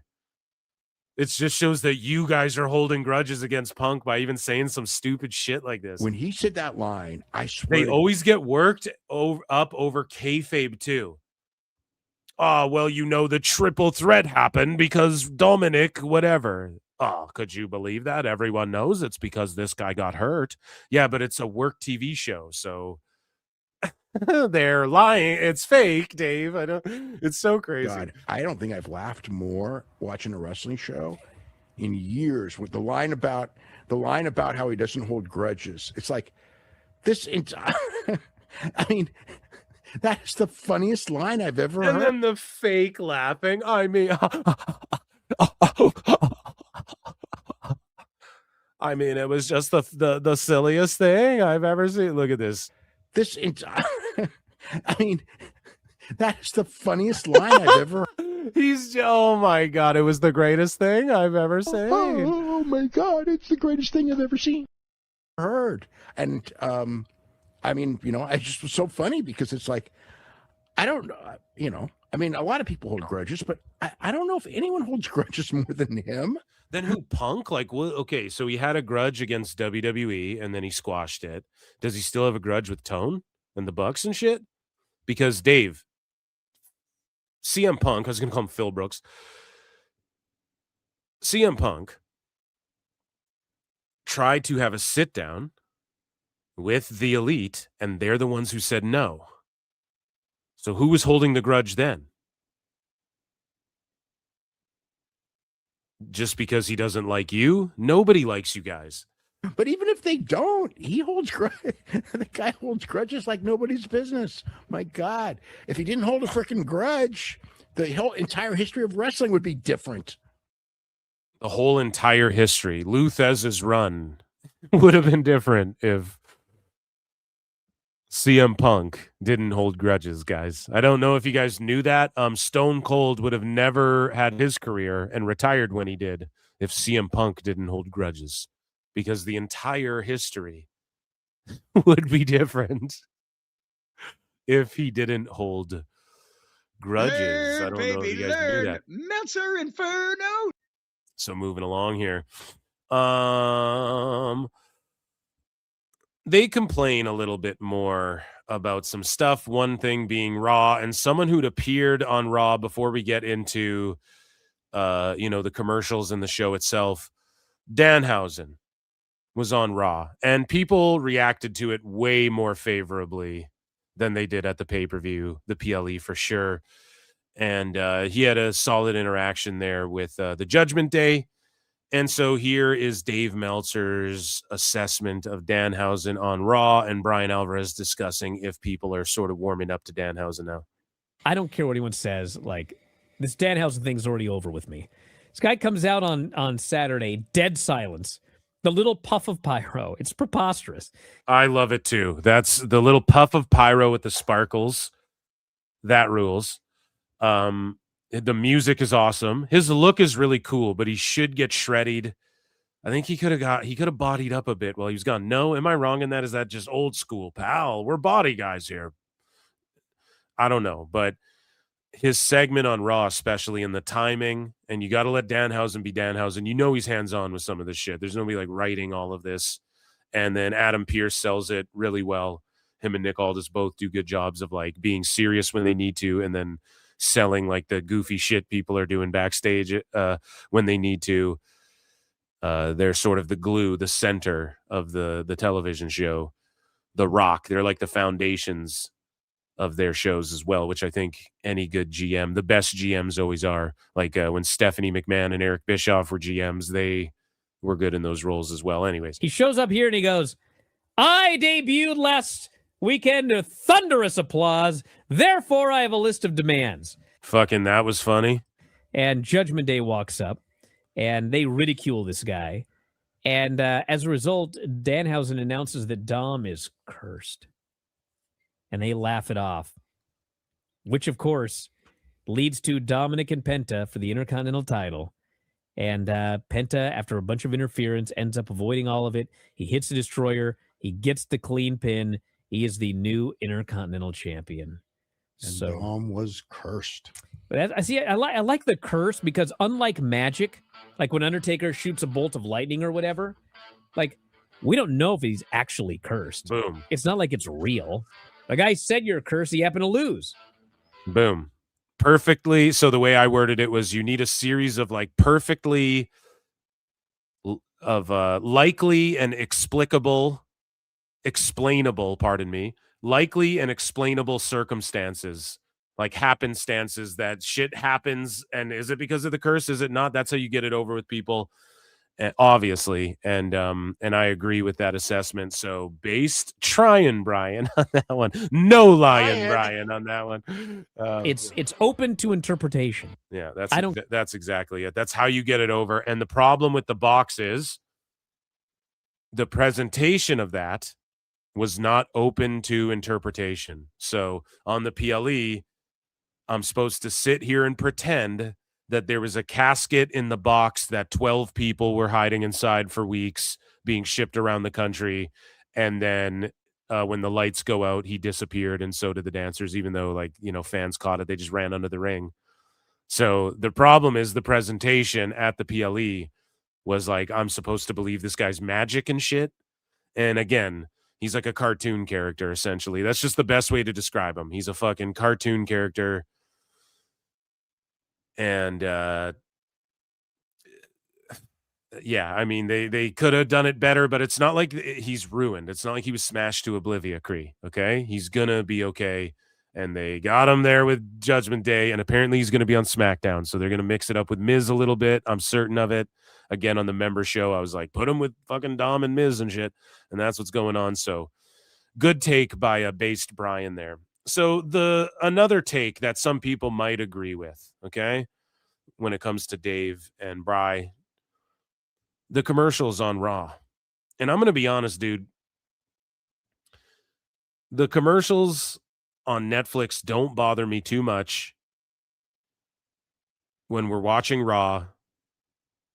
You know, you'll get like a 3-minute ad of like Netflix movies that are coming, and typically it's just ads for WWE shit and then like Netflix shit. So I don't care too much, but I don't know if they should be there because we're fucking already paying.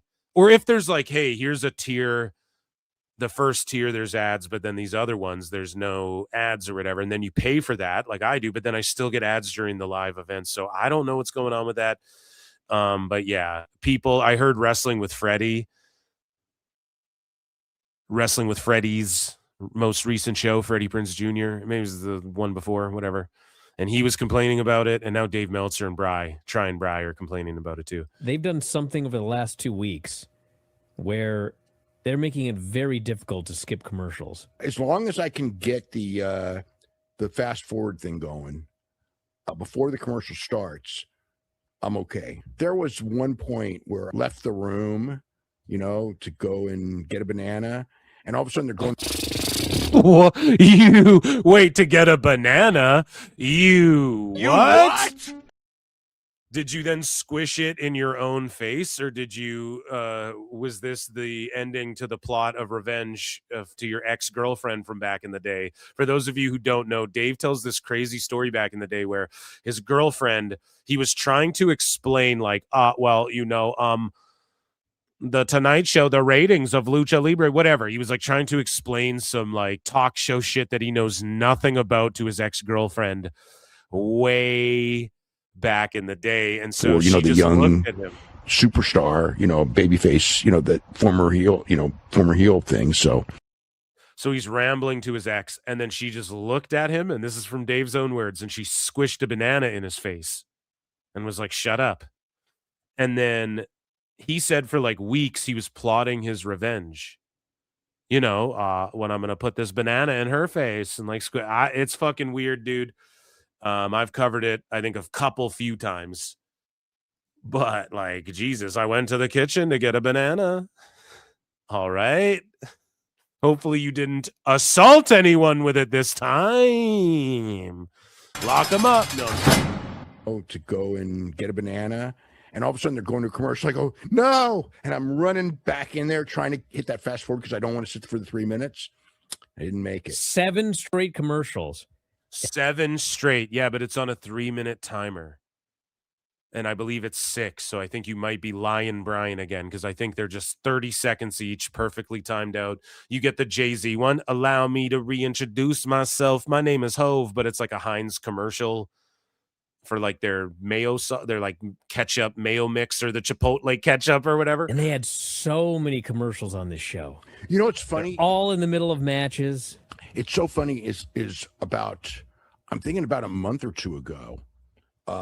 It was actually reported first. Oh, where they claimed there were going to be less commercials? No, they were going to be not having during the matches. They weren't going to. Oh yeah, yeah. So a lie. And so I asked. I go, is this true? And they go, yeah, it's true. And they go, no, nope. Your designated stooge said that to you. And that was the idea. But it's like it didn't. It's worse than ever. Man, when I watch soccer or when I watch the NFL or I watch the NBA, they're not cutting away in the middle of the action. This is so disrespectful. I think that there's AEW does the same shit, but I do get it though. Here's where I'm not trying to do a what about. I always do the what aboutism because Dave does it with WWE all the fucking time. Even when he was melting down about the Lucha Libre stuff, he was fucking doing a what about WWE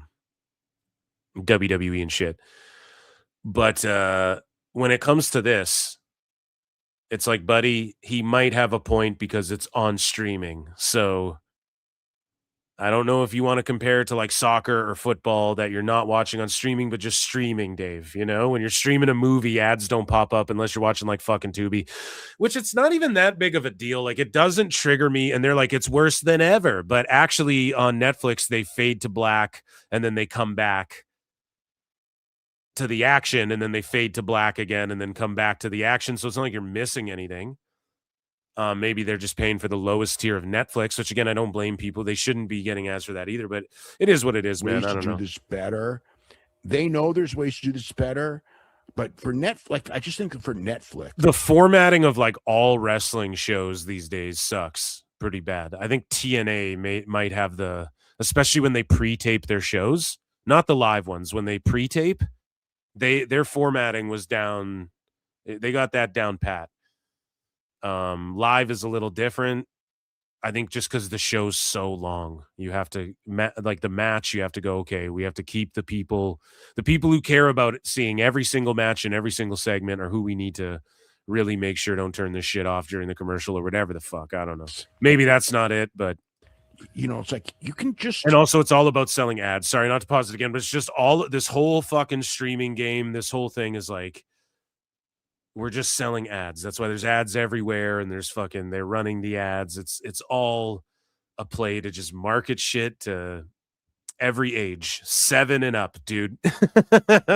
Do the commercials after the match. It's like, I don't see why it has to be like, if you're doing an 8-minute match and you get to the 8-minute mark, you have to do the 7, like you do the one commercial break from 2 to 5, then you get to 8 and you got to do another commercial break. There's got to be a way around this.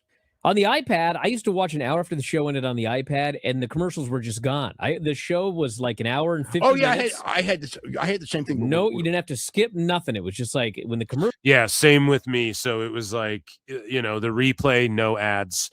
And sometimes they would even cut out the little section of like commercial break. We'll be right back, because on SmackDown that happens. And the music will play like do. You guys know that music that plays before the AAA events on YouTube, on Netflix? That's what they use for like SmackDown during the commercials. And you still get to watch a bunch of the during commercials that like on USA, you guys wouldn't see that. But a bunch of them are also just music for 3 minutes with wrestlers posing, which is way worse than the ads. I'd rather take the 3 minutes of ads of like, hey, here's a movie coming out soon, than fucking just like Jordan Grace and then fucking yes boy, like those guys doing their pose in slow motion, then Mitchin doing her pose in slow motion, then R-Truth dancing in slow motion, and it's just this music, boo boo boo boo boo boo boo. It fucking gets annoying real quick. But that used to not be there, but now they have like unskippable ads, so Netflix is figuring it out. You know what I mean? Commercial break happened. It just went right to the next segment.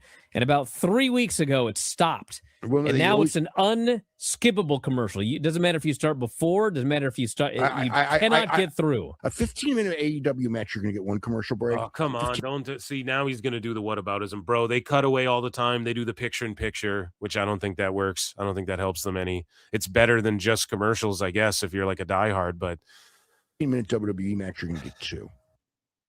Yeah, and that might be true, though.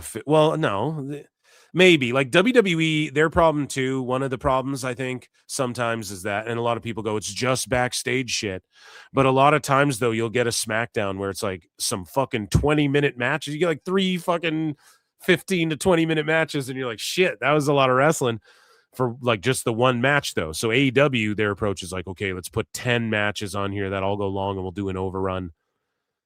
Whereas, like, I think WWE fans and more casuals are more into like, here's some backstage shit, here's some vignette shit, here's a long, well, I don't even know about the longer matches. I think the quicker matches work better a little bit for that.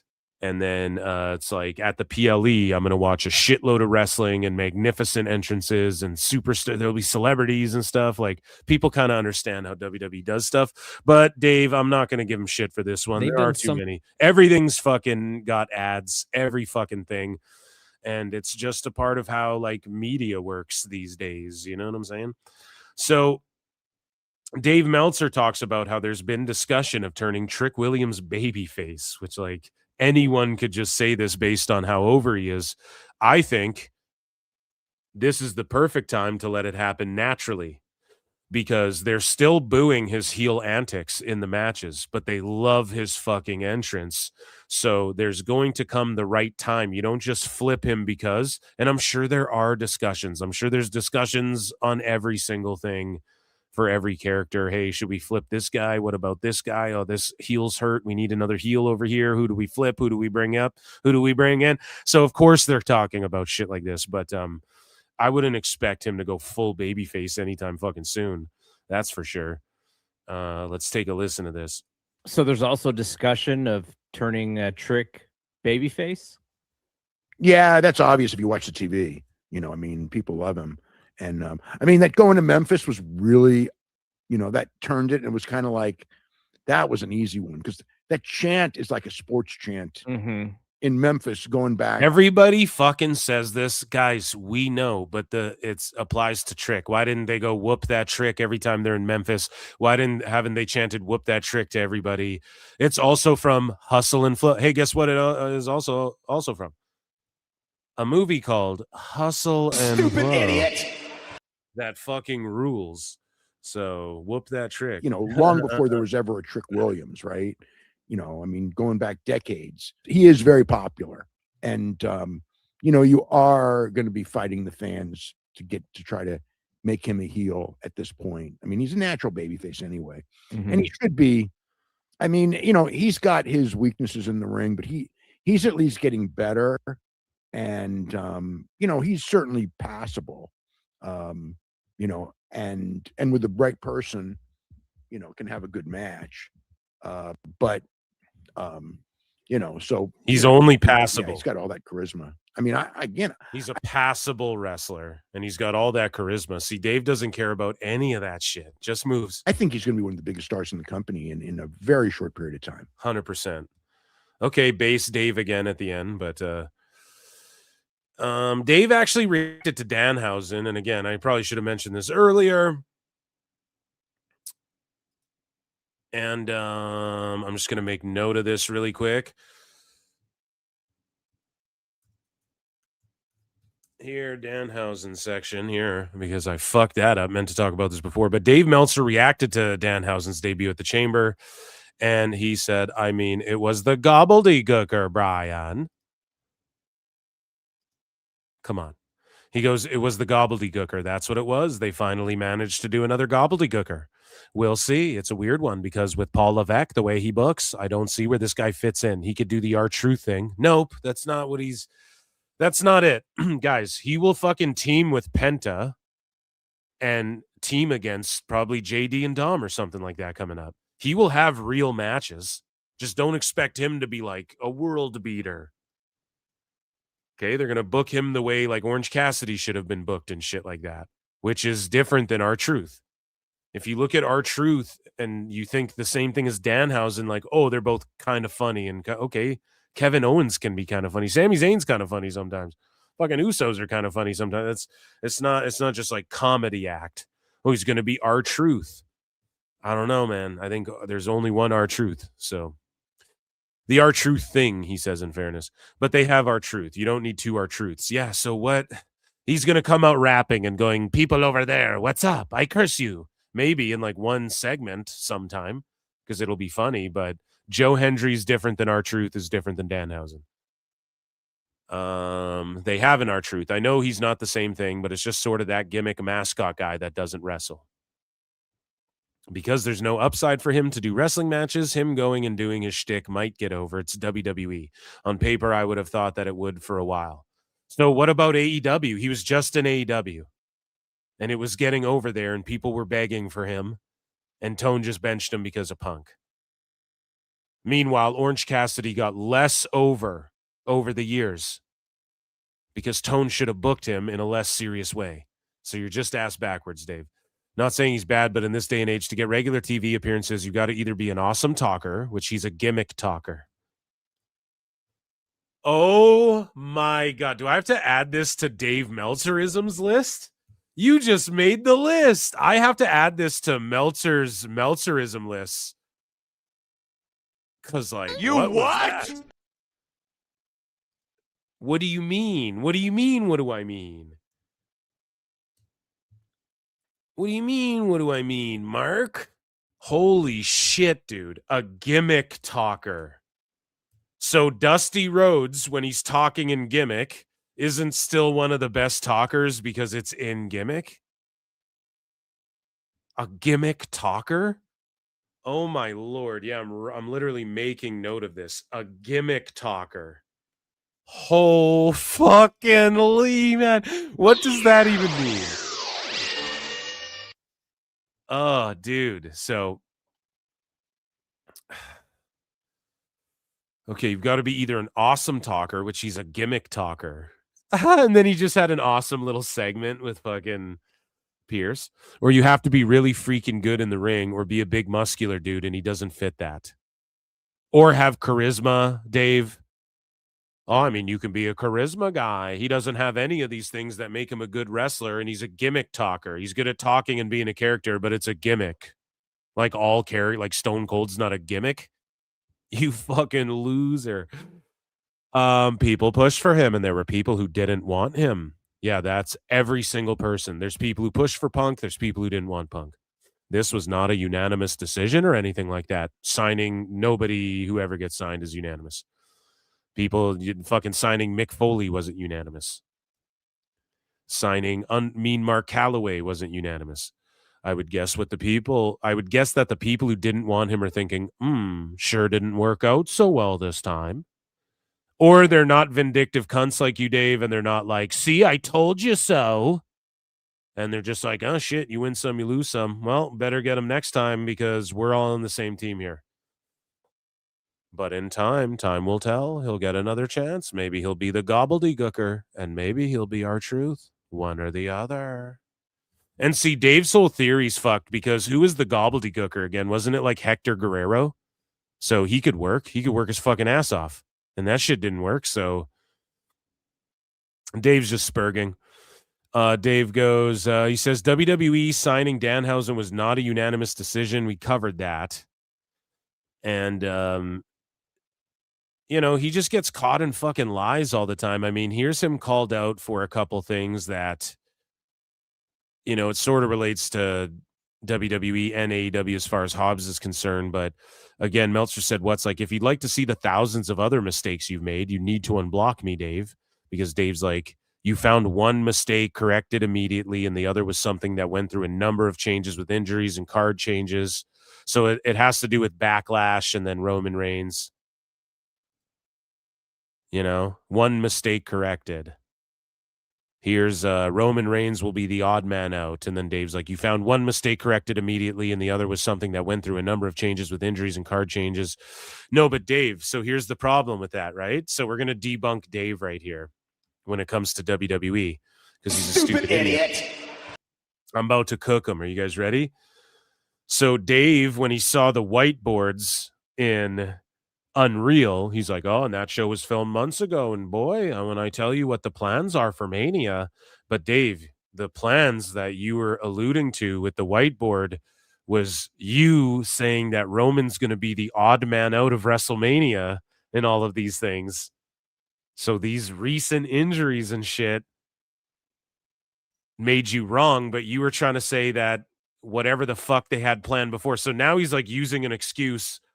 It changed all this stuff just wherever it fits. Earlier we covered, like, okay, is it the key demo or is it the fucking overall viewership? It's just Dave will flip-flop whenever it's convenient for him. So you got to watch that with Dave. But yeah, what about this too? It was a mistake. No, dude, you just didn't do your diligence, which is a mistake kind of, but like not really when you're such a condescending motherfucker, dude. And you sit there and say, I do this. I know everything about the business. He literally said that. I've studied every aspect of this business. Every aspect? So you've been in the ring? You've wrestled at the highest levels, dude? Every aspect? What are you talking about? Will Ospreay can't even say he's studied at the highest levels of the business or at every aspect because he's never done WWE. And that's a whole different thing, a whole different animal, according to you guys. But it's the biggest part of it's the biggest aspect of the pro wrestling business. And he's never even experienced that. So even a guy like Kenny Omega can't say he's studied in every single aspect. Dave will claim that and shit. So it's like, you don't get to just be like, it was a mistake. I thought you were Uwatu, dude. So he says, not a bad percentage out of 50,000 words a week. Also, you complained about, no, but Dave, I break down all the 50,000 words and it's a 3-hour long plus show every week because you're full of shit. Eyes of Brown, you're so full of shit. I need that for the soundboard. Guys, hit like. There's over 300 watching across YouTube and X. Appreciate you guys. Love you guys. It's a long one again. He says, I not only wrote about earlier that day, but have been covering for 2 months, almost every week. So yes, you are a fraud. No, Dave, you just defended yourself. So you got defensive and then said you are a fraud, but really he's not doing anything fraudulent. You're just defending fraudulent accusations levied towards yourself. Guilty. So then Julian Weeks just goes, one mistake, hilarious. Here's an AEW one. Here's you lying about Brody King and shit. So it's just a full-on felt of Dave. You can't make this shit up. You're living in a fucking fool's paradise, as Joey Diaz would say. So again, Meltzer said, what's like, here's all of your fucking mistakes. And again, he said the same thing. One mistake in 2024. Don't forget the one where you thought The Rock and Triple H backstage promo from a decade ago meant they were having a match in 2024. Dave goes, you got the story wrong. I said they weren't having a match together, but yeah, made a mistake. No, Dave, you said that they were working. He didn't say that. So that guy fucked up because he didn't say a match, but he alluded to that. Dave, you did. We all share the commonality of language. You insinuated that they were working some sort of angle there between them. 50,000 words a week. You got one in 2024, also corrected immediately. Dave, there's an infinite supply of just opinions, takes, lies, fucking bad shit, news that you think you're breaking, that you flip-flop on, or you don't turns out not to be true, or shit that you fantasy mark book like the pay-per-view numbers and then pretend are real. Those all count. Dave. The embellishments. What about you didn't even mention in your 50,000 words a week, Brian, that Okada You didn't even mention that Okada stabbed a guy with a screwdriver. I think you just left that out entirely when he hit Takeshita with the screwdriver. Meanwhile, it was right in front of the ref's face. You rated it 4.5 stars and didn't mention any of that. So you just omitted all of that. That's a fib, buddy, to protect your guys and the best guy, Tony Khan. That's a fail. Like, that's another L that, like, not everyone's going to, you got to tune into this show to catch all this shit. So it's not 1 in 2024, The best dude. guy's Tony Khan. Fuck. And it's more about WWE. Well, there's a lot of lies with AEW. He probably actually lies more pound for pound. He gives them more 5 stars, and he fucking probably lies about them more too overall. But anyways, Randy Orton wins the Men Elimination Chamber match. Are we headed towards a multi-person match at Mania? And then I quote tweet this and go, so Dave really isn't going to address how he said Roman Reigns was the odd man out of WrestleMania and how the WWE title match was going to be a triple threat between Rhodes, Fatu, and Drew? Well, injuries, Brian. So injuries made it so that Punk, okay, well, what did he say? Did he say Braun Breaker was going to fight Punk? Because maybe that's his way to weasel out. But what about this triple threat? Way off base on that one. And again, who cares if Dave just came and said, hey, I'm a wrestling fan making predictions and I'm just talking shit I don't really know. Then that's fine. You know what I'm saying? We all do that. That's the whole point of the, it's fun. It's like comic books. We predict what's going to happen in the MCU coming up. We say, if this guy fought that guy, that's part of the fun, right? That's part of the fun of pro wrestling. You got to just book, and you got a fantasy mark book. And if it isn't, who gives a shit? You should want your fantasy mark booking to be less right than right. And you guys know that. How many times do I tell you guys, don't be afraid to be worked. If I got to enjoy it, you got to put it over when it works you, because that, and not being worked all the time. Again, the gobbledygooker, Danhausen, it doesn't always pay off as well, but it's like, all right, maybe I didn't expect that. At least they're keeping us honest and on our toes. You know what I'm saying? It's hard to keep the fucking toothpaste in the tube in pro wrestling these days. So I applaud efforts to blur the lines. Again, a through line throughout this episode, but he was way off base on that, and he just spoke as if it was fucking fact the whole time, and then look at what happens. He was completely off on both of these fucking takes. So if you're news, right? PWT's not news. DMDMW's not news. If you're fucking news, dude, you gotta at least come correct a little bit. You can't just see backlash in Tokyo tweets and then tweet that that's a fucking thing and then go, oops, my bad. You didn't even call one person. He just said that he called WWE and they told me all this stuff about what's going on with Rhea Ripley and Jade. Okay, so is that really a mistake? You couldn't have just called the guy you knew and fucking asked if Backlash was in Tokyo before people had to point out it was an AI graphic and shit? Like, that's what makes him a lousy-ass journalist. The men's chamber, Randy Orton won. Yeah. But Cody Rhodes is getting a championship match on Friday. So I'm sure there will be a big schmoz. And we're going to end up with a multi-person match at WrestleMania. I'm thinking a 3-way, but maybe even a 4. Maybe a 4. You know, it could be 4. It could be 5. Could add Jacob Fatu. Could add, I think Jacob. I think if they're going to add Sammy. a 4th, you could add that. I was kind of told no, but things always change too. Oh man, shit. I could see. I think that any more than 4, now we're starting to water it down. I think 3 or 4. Water what down? What does he mean water down? Does he mean whittle down? Whittle it down? Let's hear this again. Well, no, but things always change too. I could see. I think that any more than 4, now we're starting to water it down. Okay. I think 3 or 4 is the right number. I mean, Cody's going to be in. Randy Orton's going to be in. I can't imagine Drew McIntyre not being in and them going with Cody and Randy. He's just worked too hard to not be in. So that's, and been too much of a key to everything. So that's 3. And if Dave sits there and goes, well, I was actually told by my WWE assigned appointed fucking stooge, and then Unreal confirmed the whiteboard writings again. Yeah, boy, Phil called it. They write shit on a whiteboard. When they erase it and update it with new shit, or take a different colored marker and do it in a different color, and then that's the old color, because there's a different color likely for what's locked in. I don't know. It looked that way. A lot of colors on that whiteboard there, right, Dave? You told us to take a look at them. So we did. People looked at pictures and shit. Online, they were going around. Here was their plans and shit. So, yeah, you're getting told the old whiteboard shit. Then they erase it, plan new shit, and then you're reporting it, and you look like a dumbass.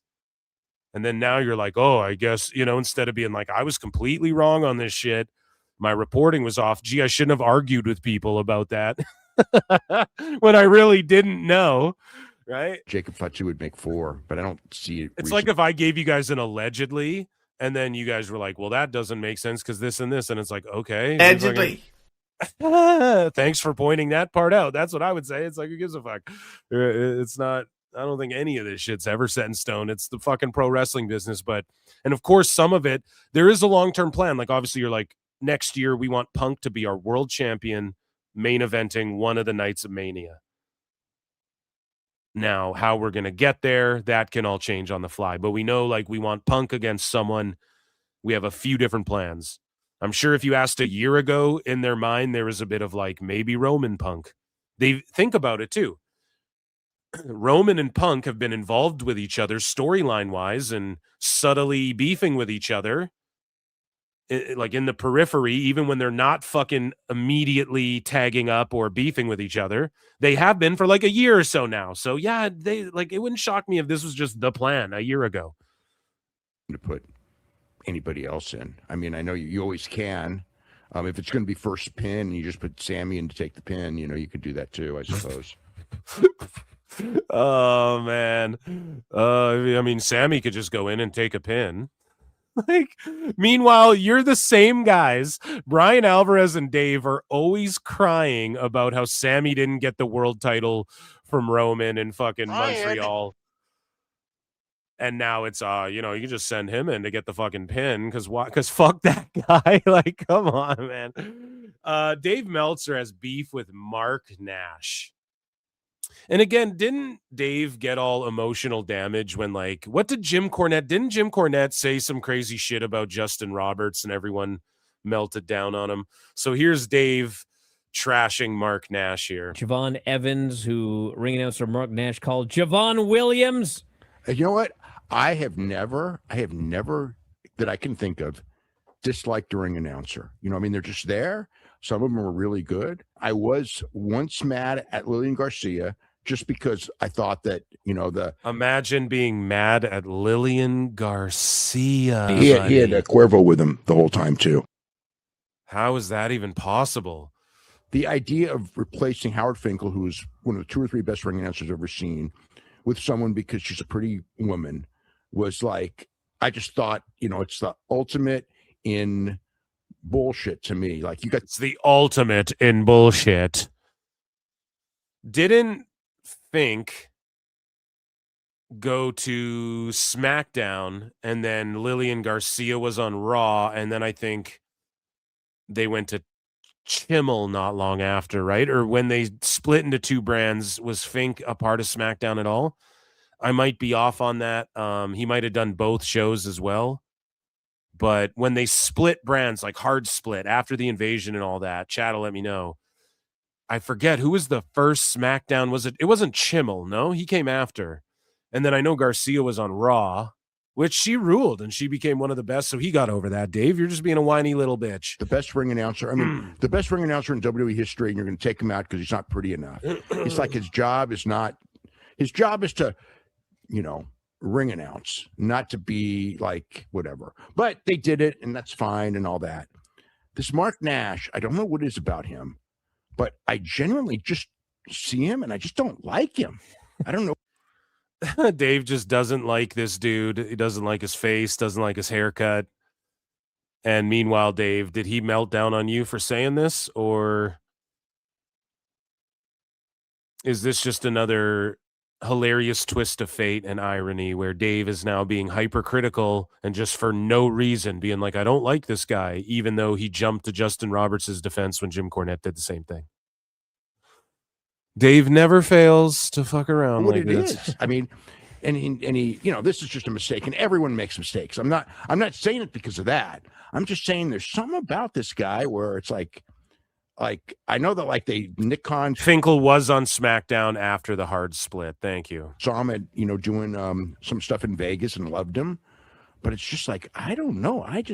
He ain't my favorite ring announcer, that's for sure. I got nothing against the guy personally, but I laughed when you said that because he did the ring announcements for the first Elimination Chamber, the women's, and I was just like, I don't like this guy. I just don't like I the do not guy. like his ring announcing. And then later, when he said Javon Williams, he was done. Everybody makes mistakes. That when he said it, it was just I like have never messed up a name. Yes, you have. We all have. Everyone. Alvarez, oh my God. Please, Alvarez, please, Bryan, be doing a bit here. I've never messed up a name. This better be a fucking bit. Okay? Because you cannot sit there and fucking say that. These dudes all just think they're fucking infallible beings, nigh omnipotent. Everybody makes mistakes. That when he said it, it was just I like have never messed up a name. Yes, you have. We all have. Everyone 5 minutes ago. But the point is, okay, thank you. Thank God. I paused it. I let my anger out. And then Bryan redeemed himself. He was just working, Dave. I mean, everyone messed up names. I wasn't mad about messing up a name. Everyone does that. But there's something about his ring announcing that's like, it's not like it's the end of the world. It doesn't, man. And I've never disliked a ring announcer. And maybe he should be like a heel ring announcer, like Jim Cornette or something. I don't know. What? Man. Was Jim Cornette ever a ring announcer? Was Jimbo a fucking ring announcer, dude? I don't think he was. You, bye, boom. You mean a manager? Not only you fucking up Javon names, Evans. you're fucking up titles of jobs.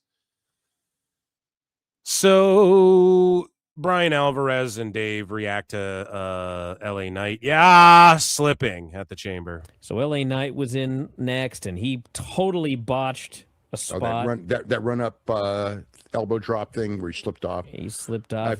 I felt bad. It's not a run up, Dave. It's a fucking jumping. It's like a springboard or a jumping to the next level. It's not running up for him on that one. I did too, and it was actually kind of.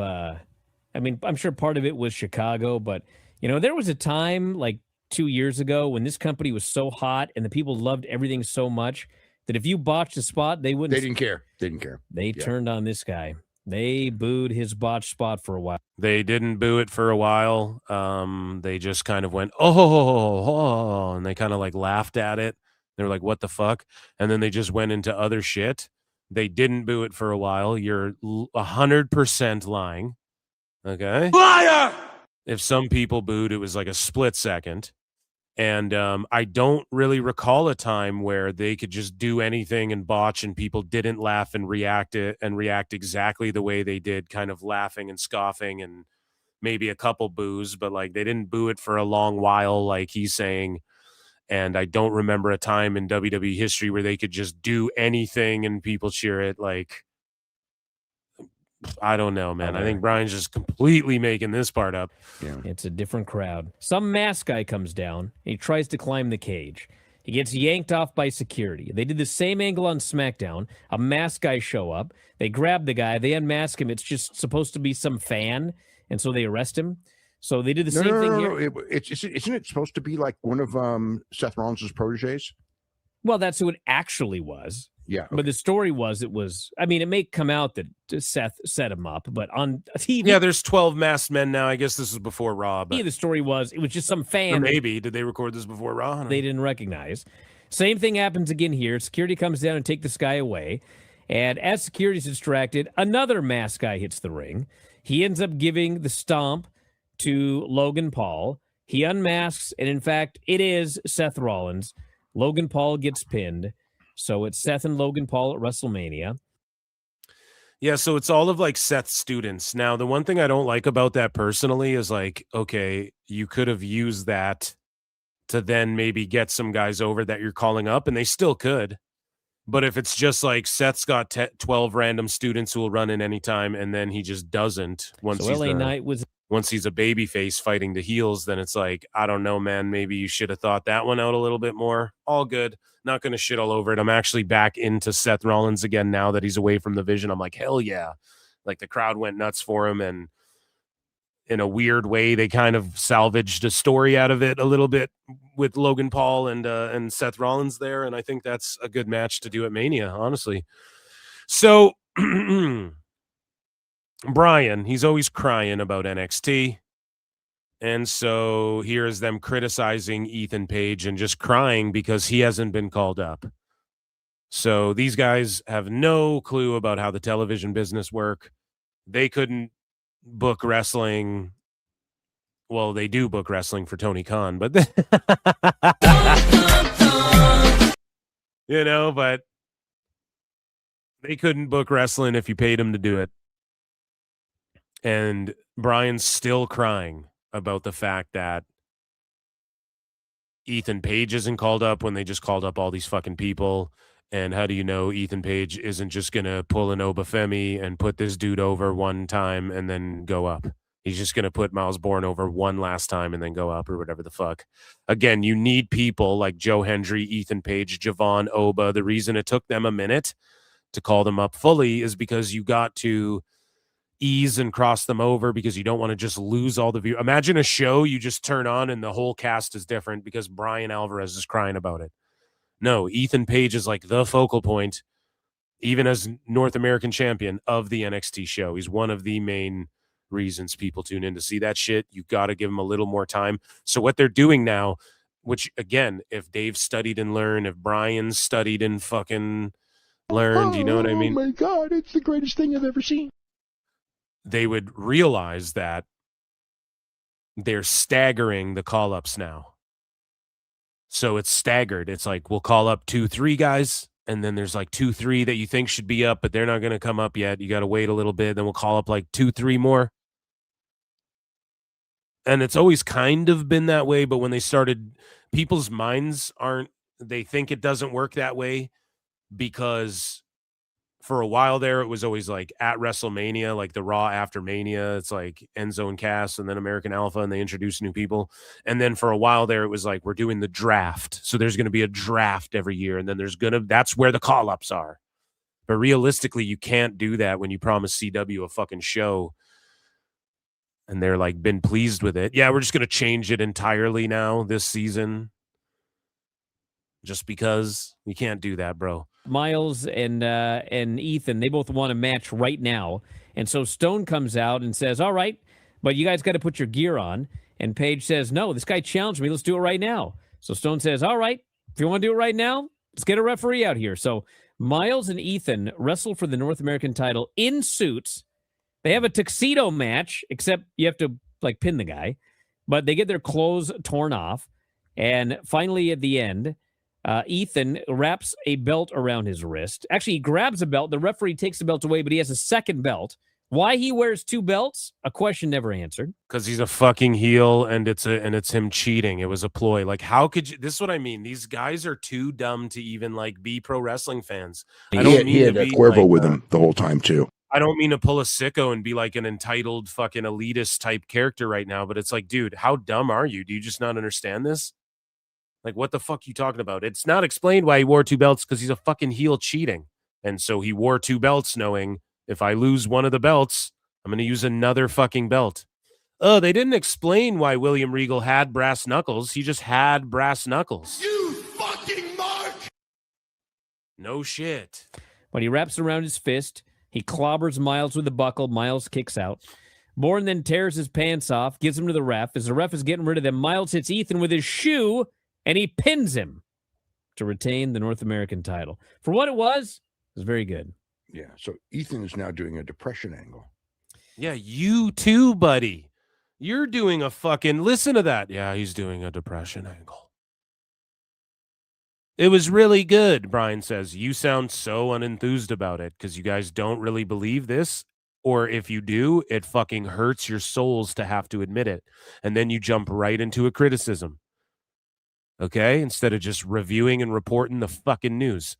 And then Dave, the most depressed Eeyore-sounding motherfucker you've ever heard in your life, says this. Very good. Yeah, so Ethan is now doing a depression angle. Where'd he learn it from, Chief? Yeah, he should be study you. Depressed. He's stuck here, not on the main roster. Since do some fucking method acting. And he could fucking watch you watching him perform well after you said he wasn't going to perform well, even if he was in NXT.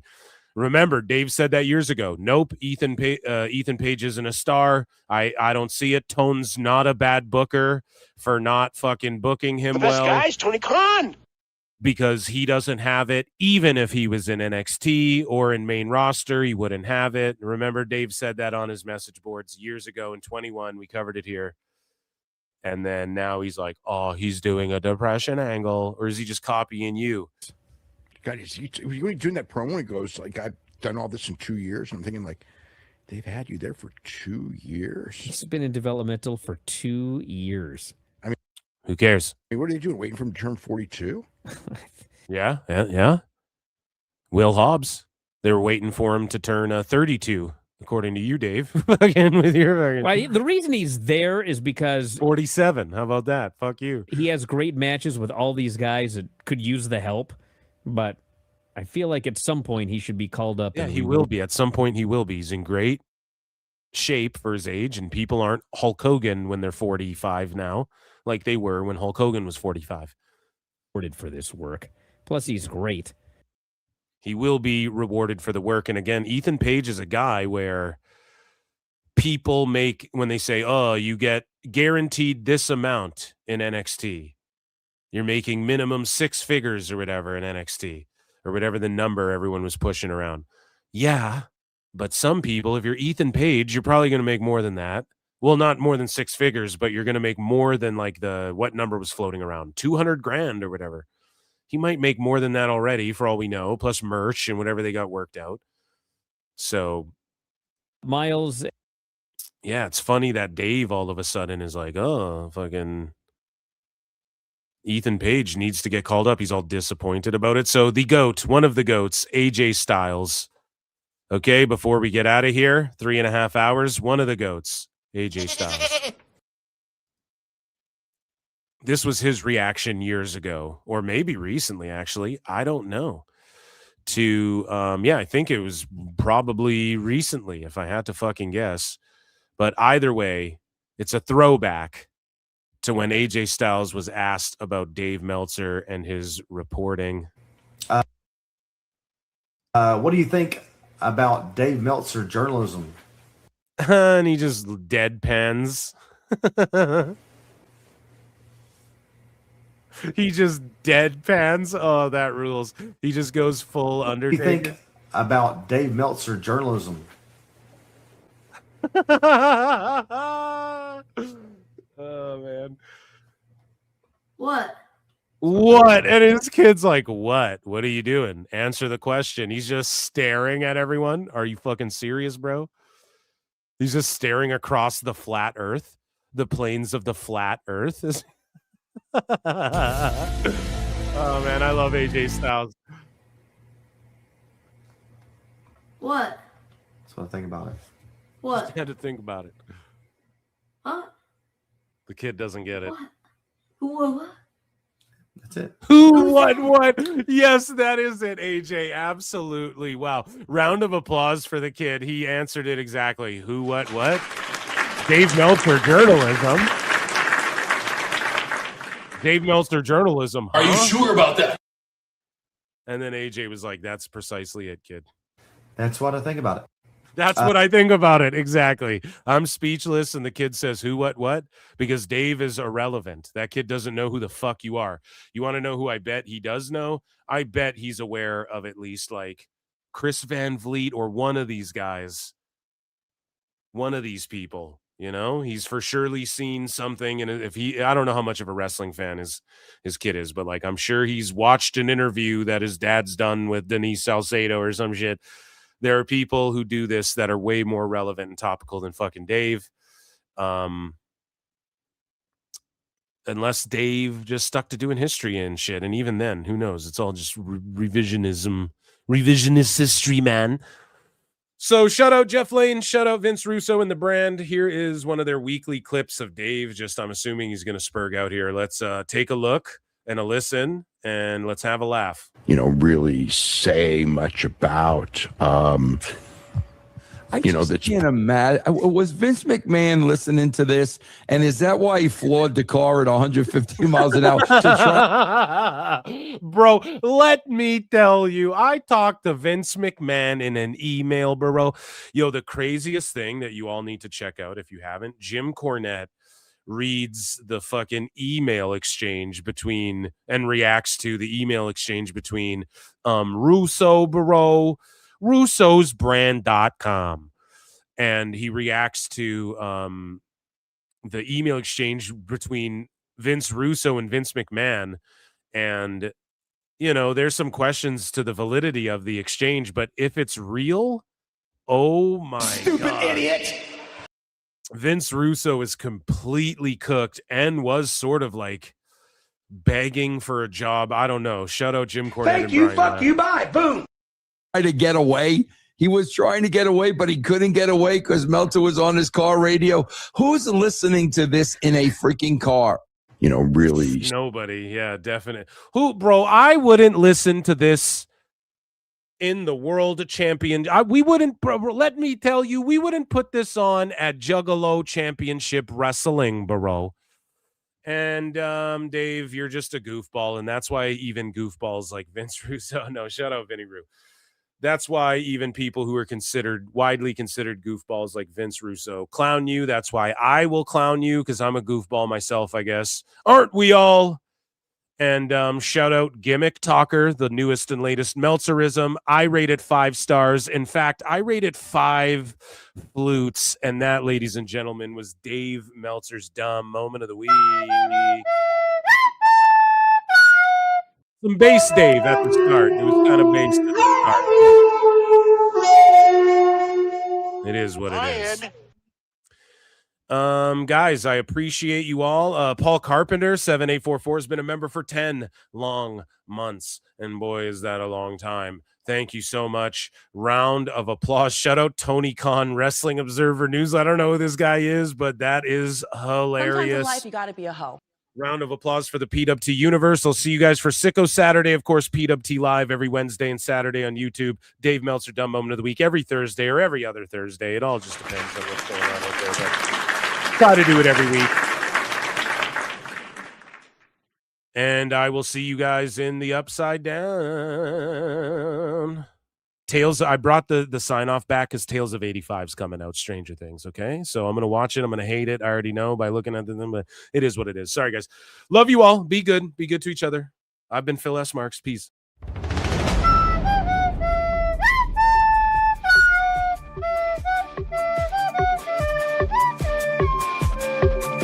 Oh, my God. It's the greatest thing I've ever seen. You're overdue. I just felt it's something that makes you look good, and that's cool, and I'm all for it, but I think you need to tone this down because now it's getting intrusive to the show. But they can go in the afternoon for a US Hold show, on a second. as they did there, and they Dave? can do 180,000 buys for an afternoon show, which they've also done for All In. So Okay, we hold know on. they can do. We know they can do big. Can I numbers for an continue afternoon. this before you cut me off? We know one thing. Yes. We know it might have done well because it went on first. I'm not saying it would. Here's my thing, Dave. But here's okay. Wait. Okay, here's the thing. Oh my God, it's the greatest thing I've ever seen. I mean, it didn't mean anything to me. It was just a match. That's the problem, Dave. It should mean something to you. Give him a quick squash win just to show that, he's not a loser.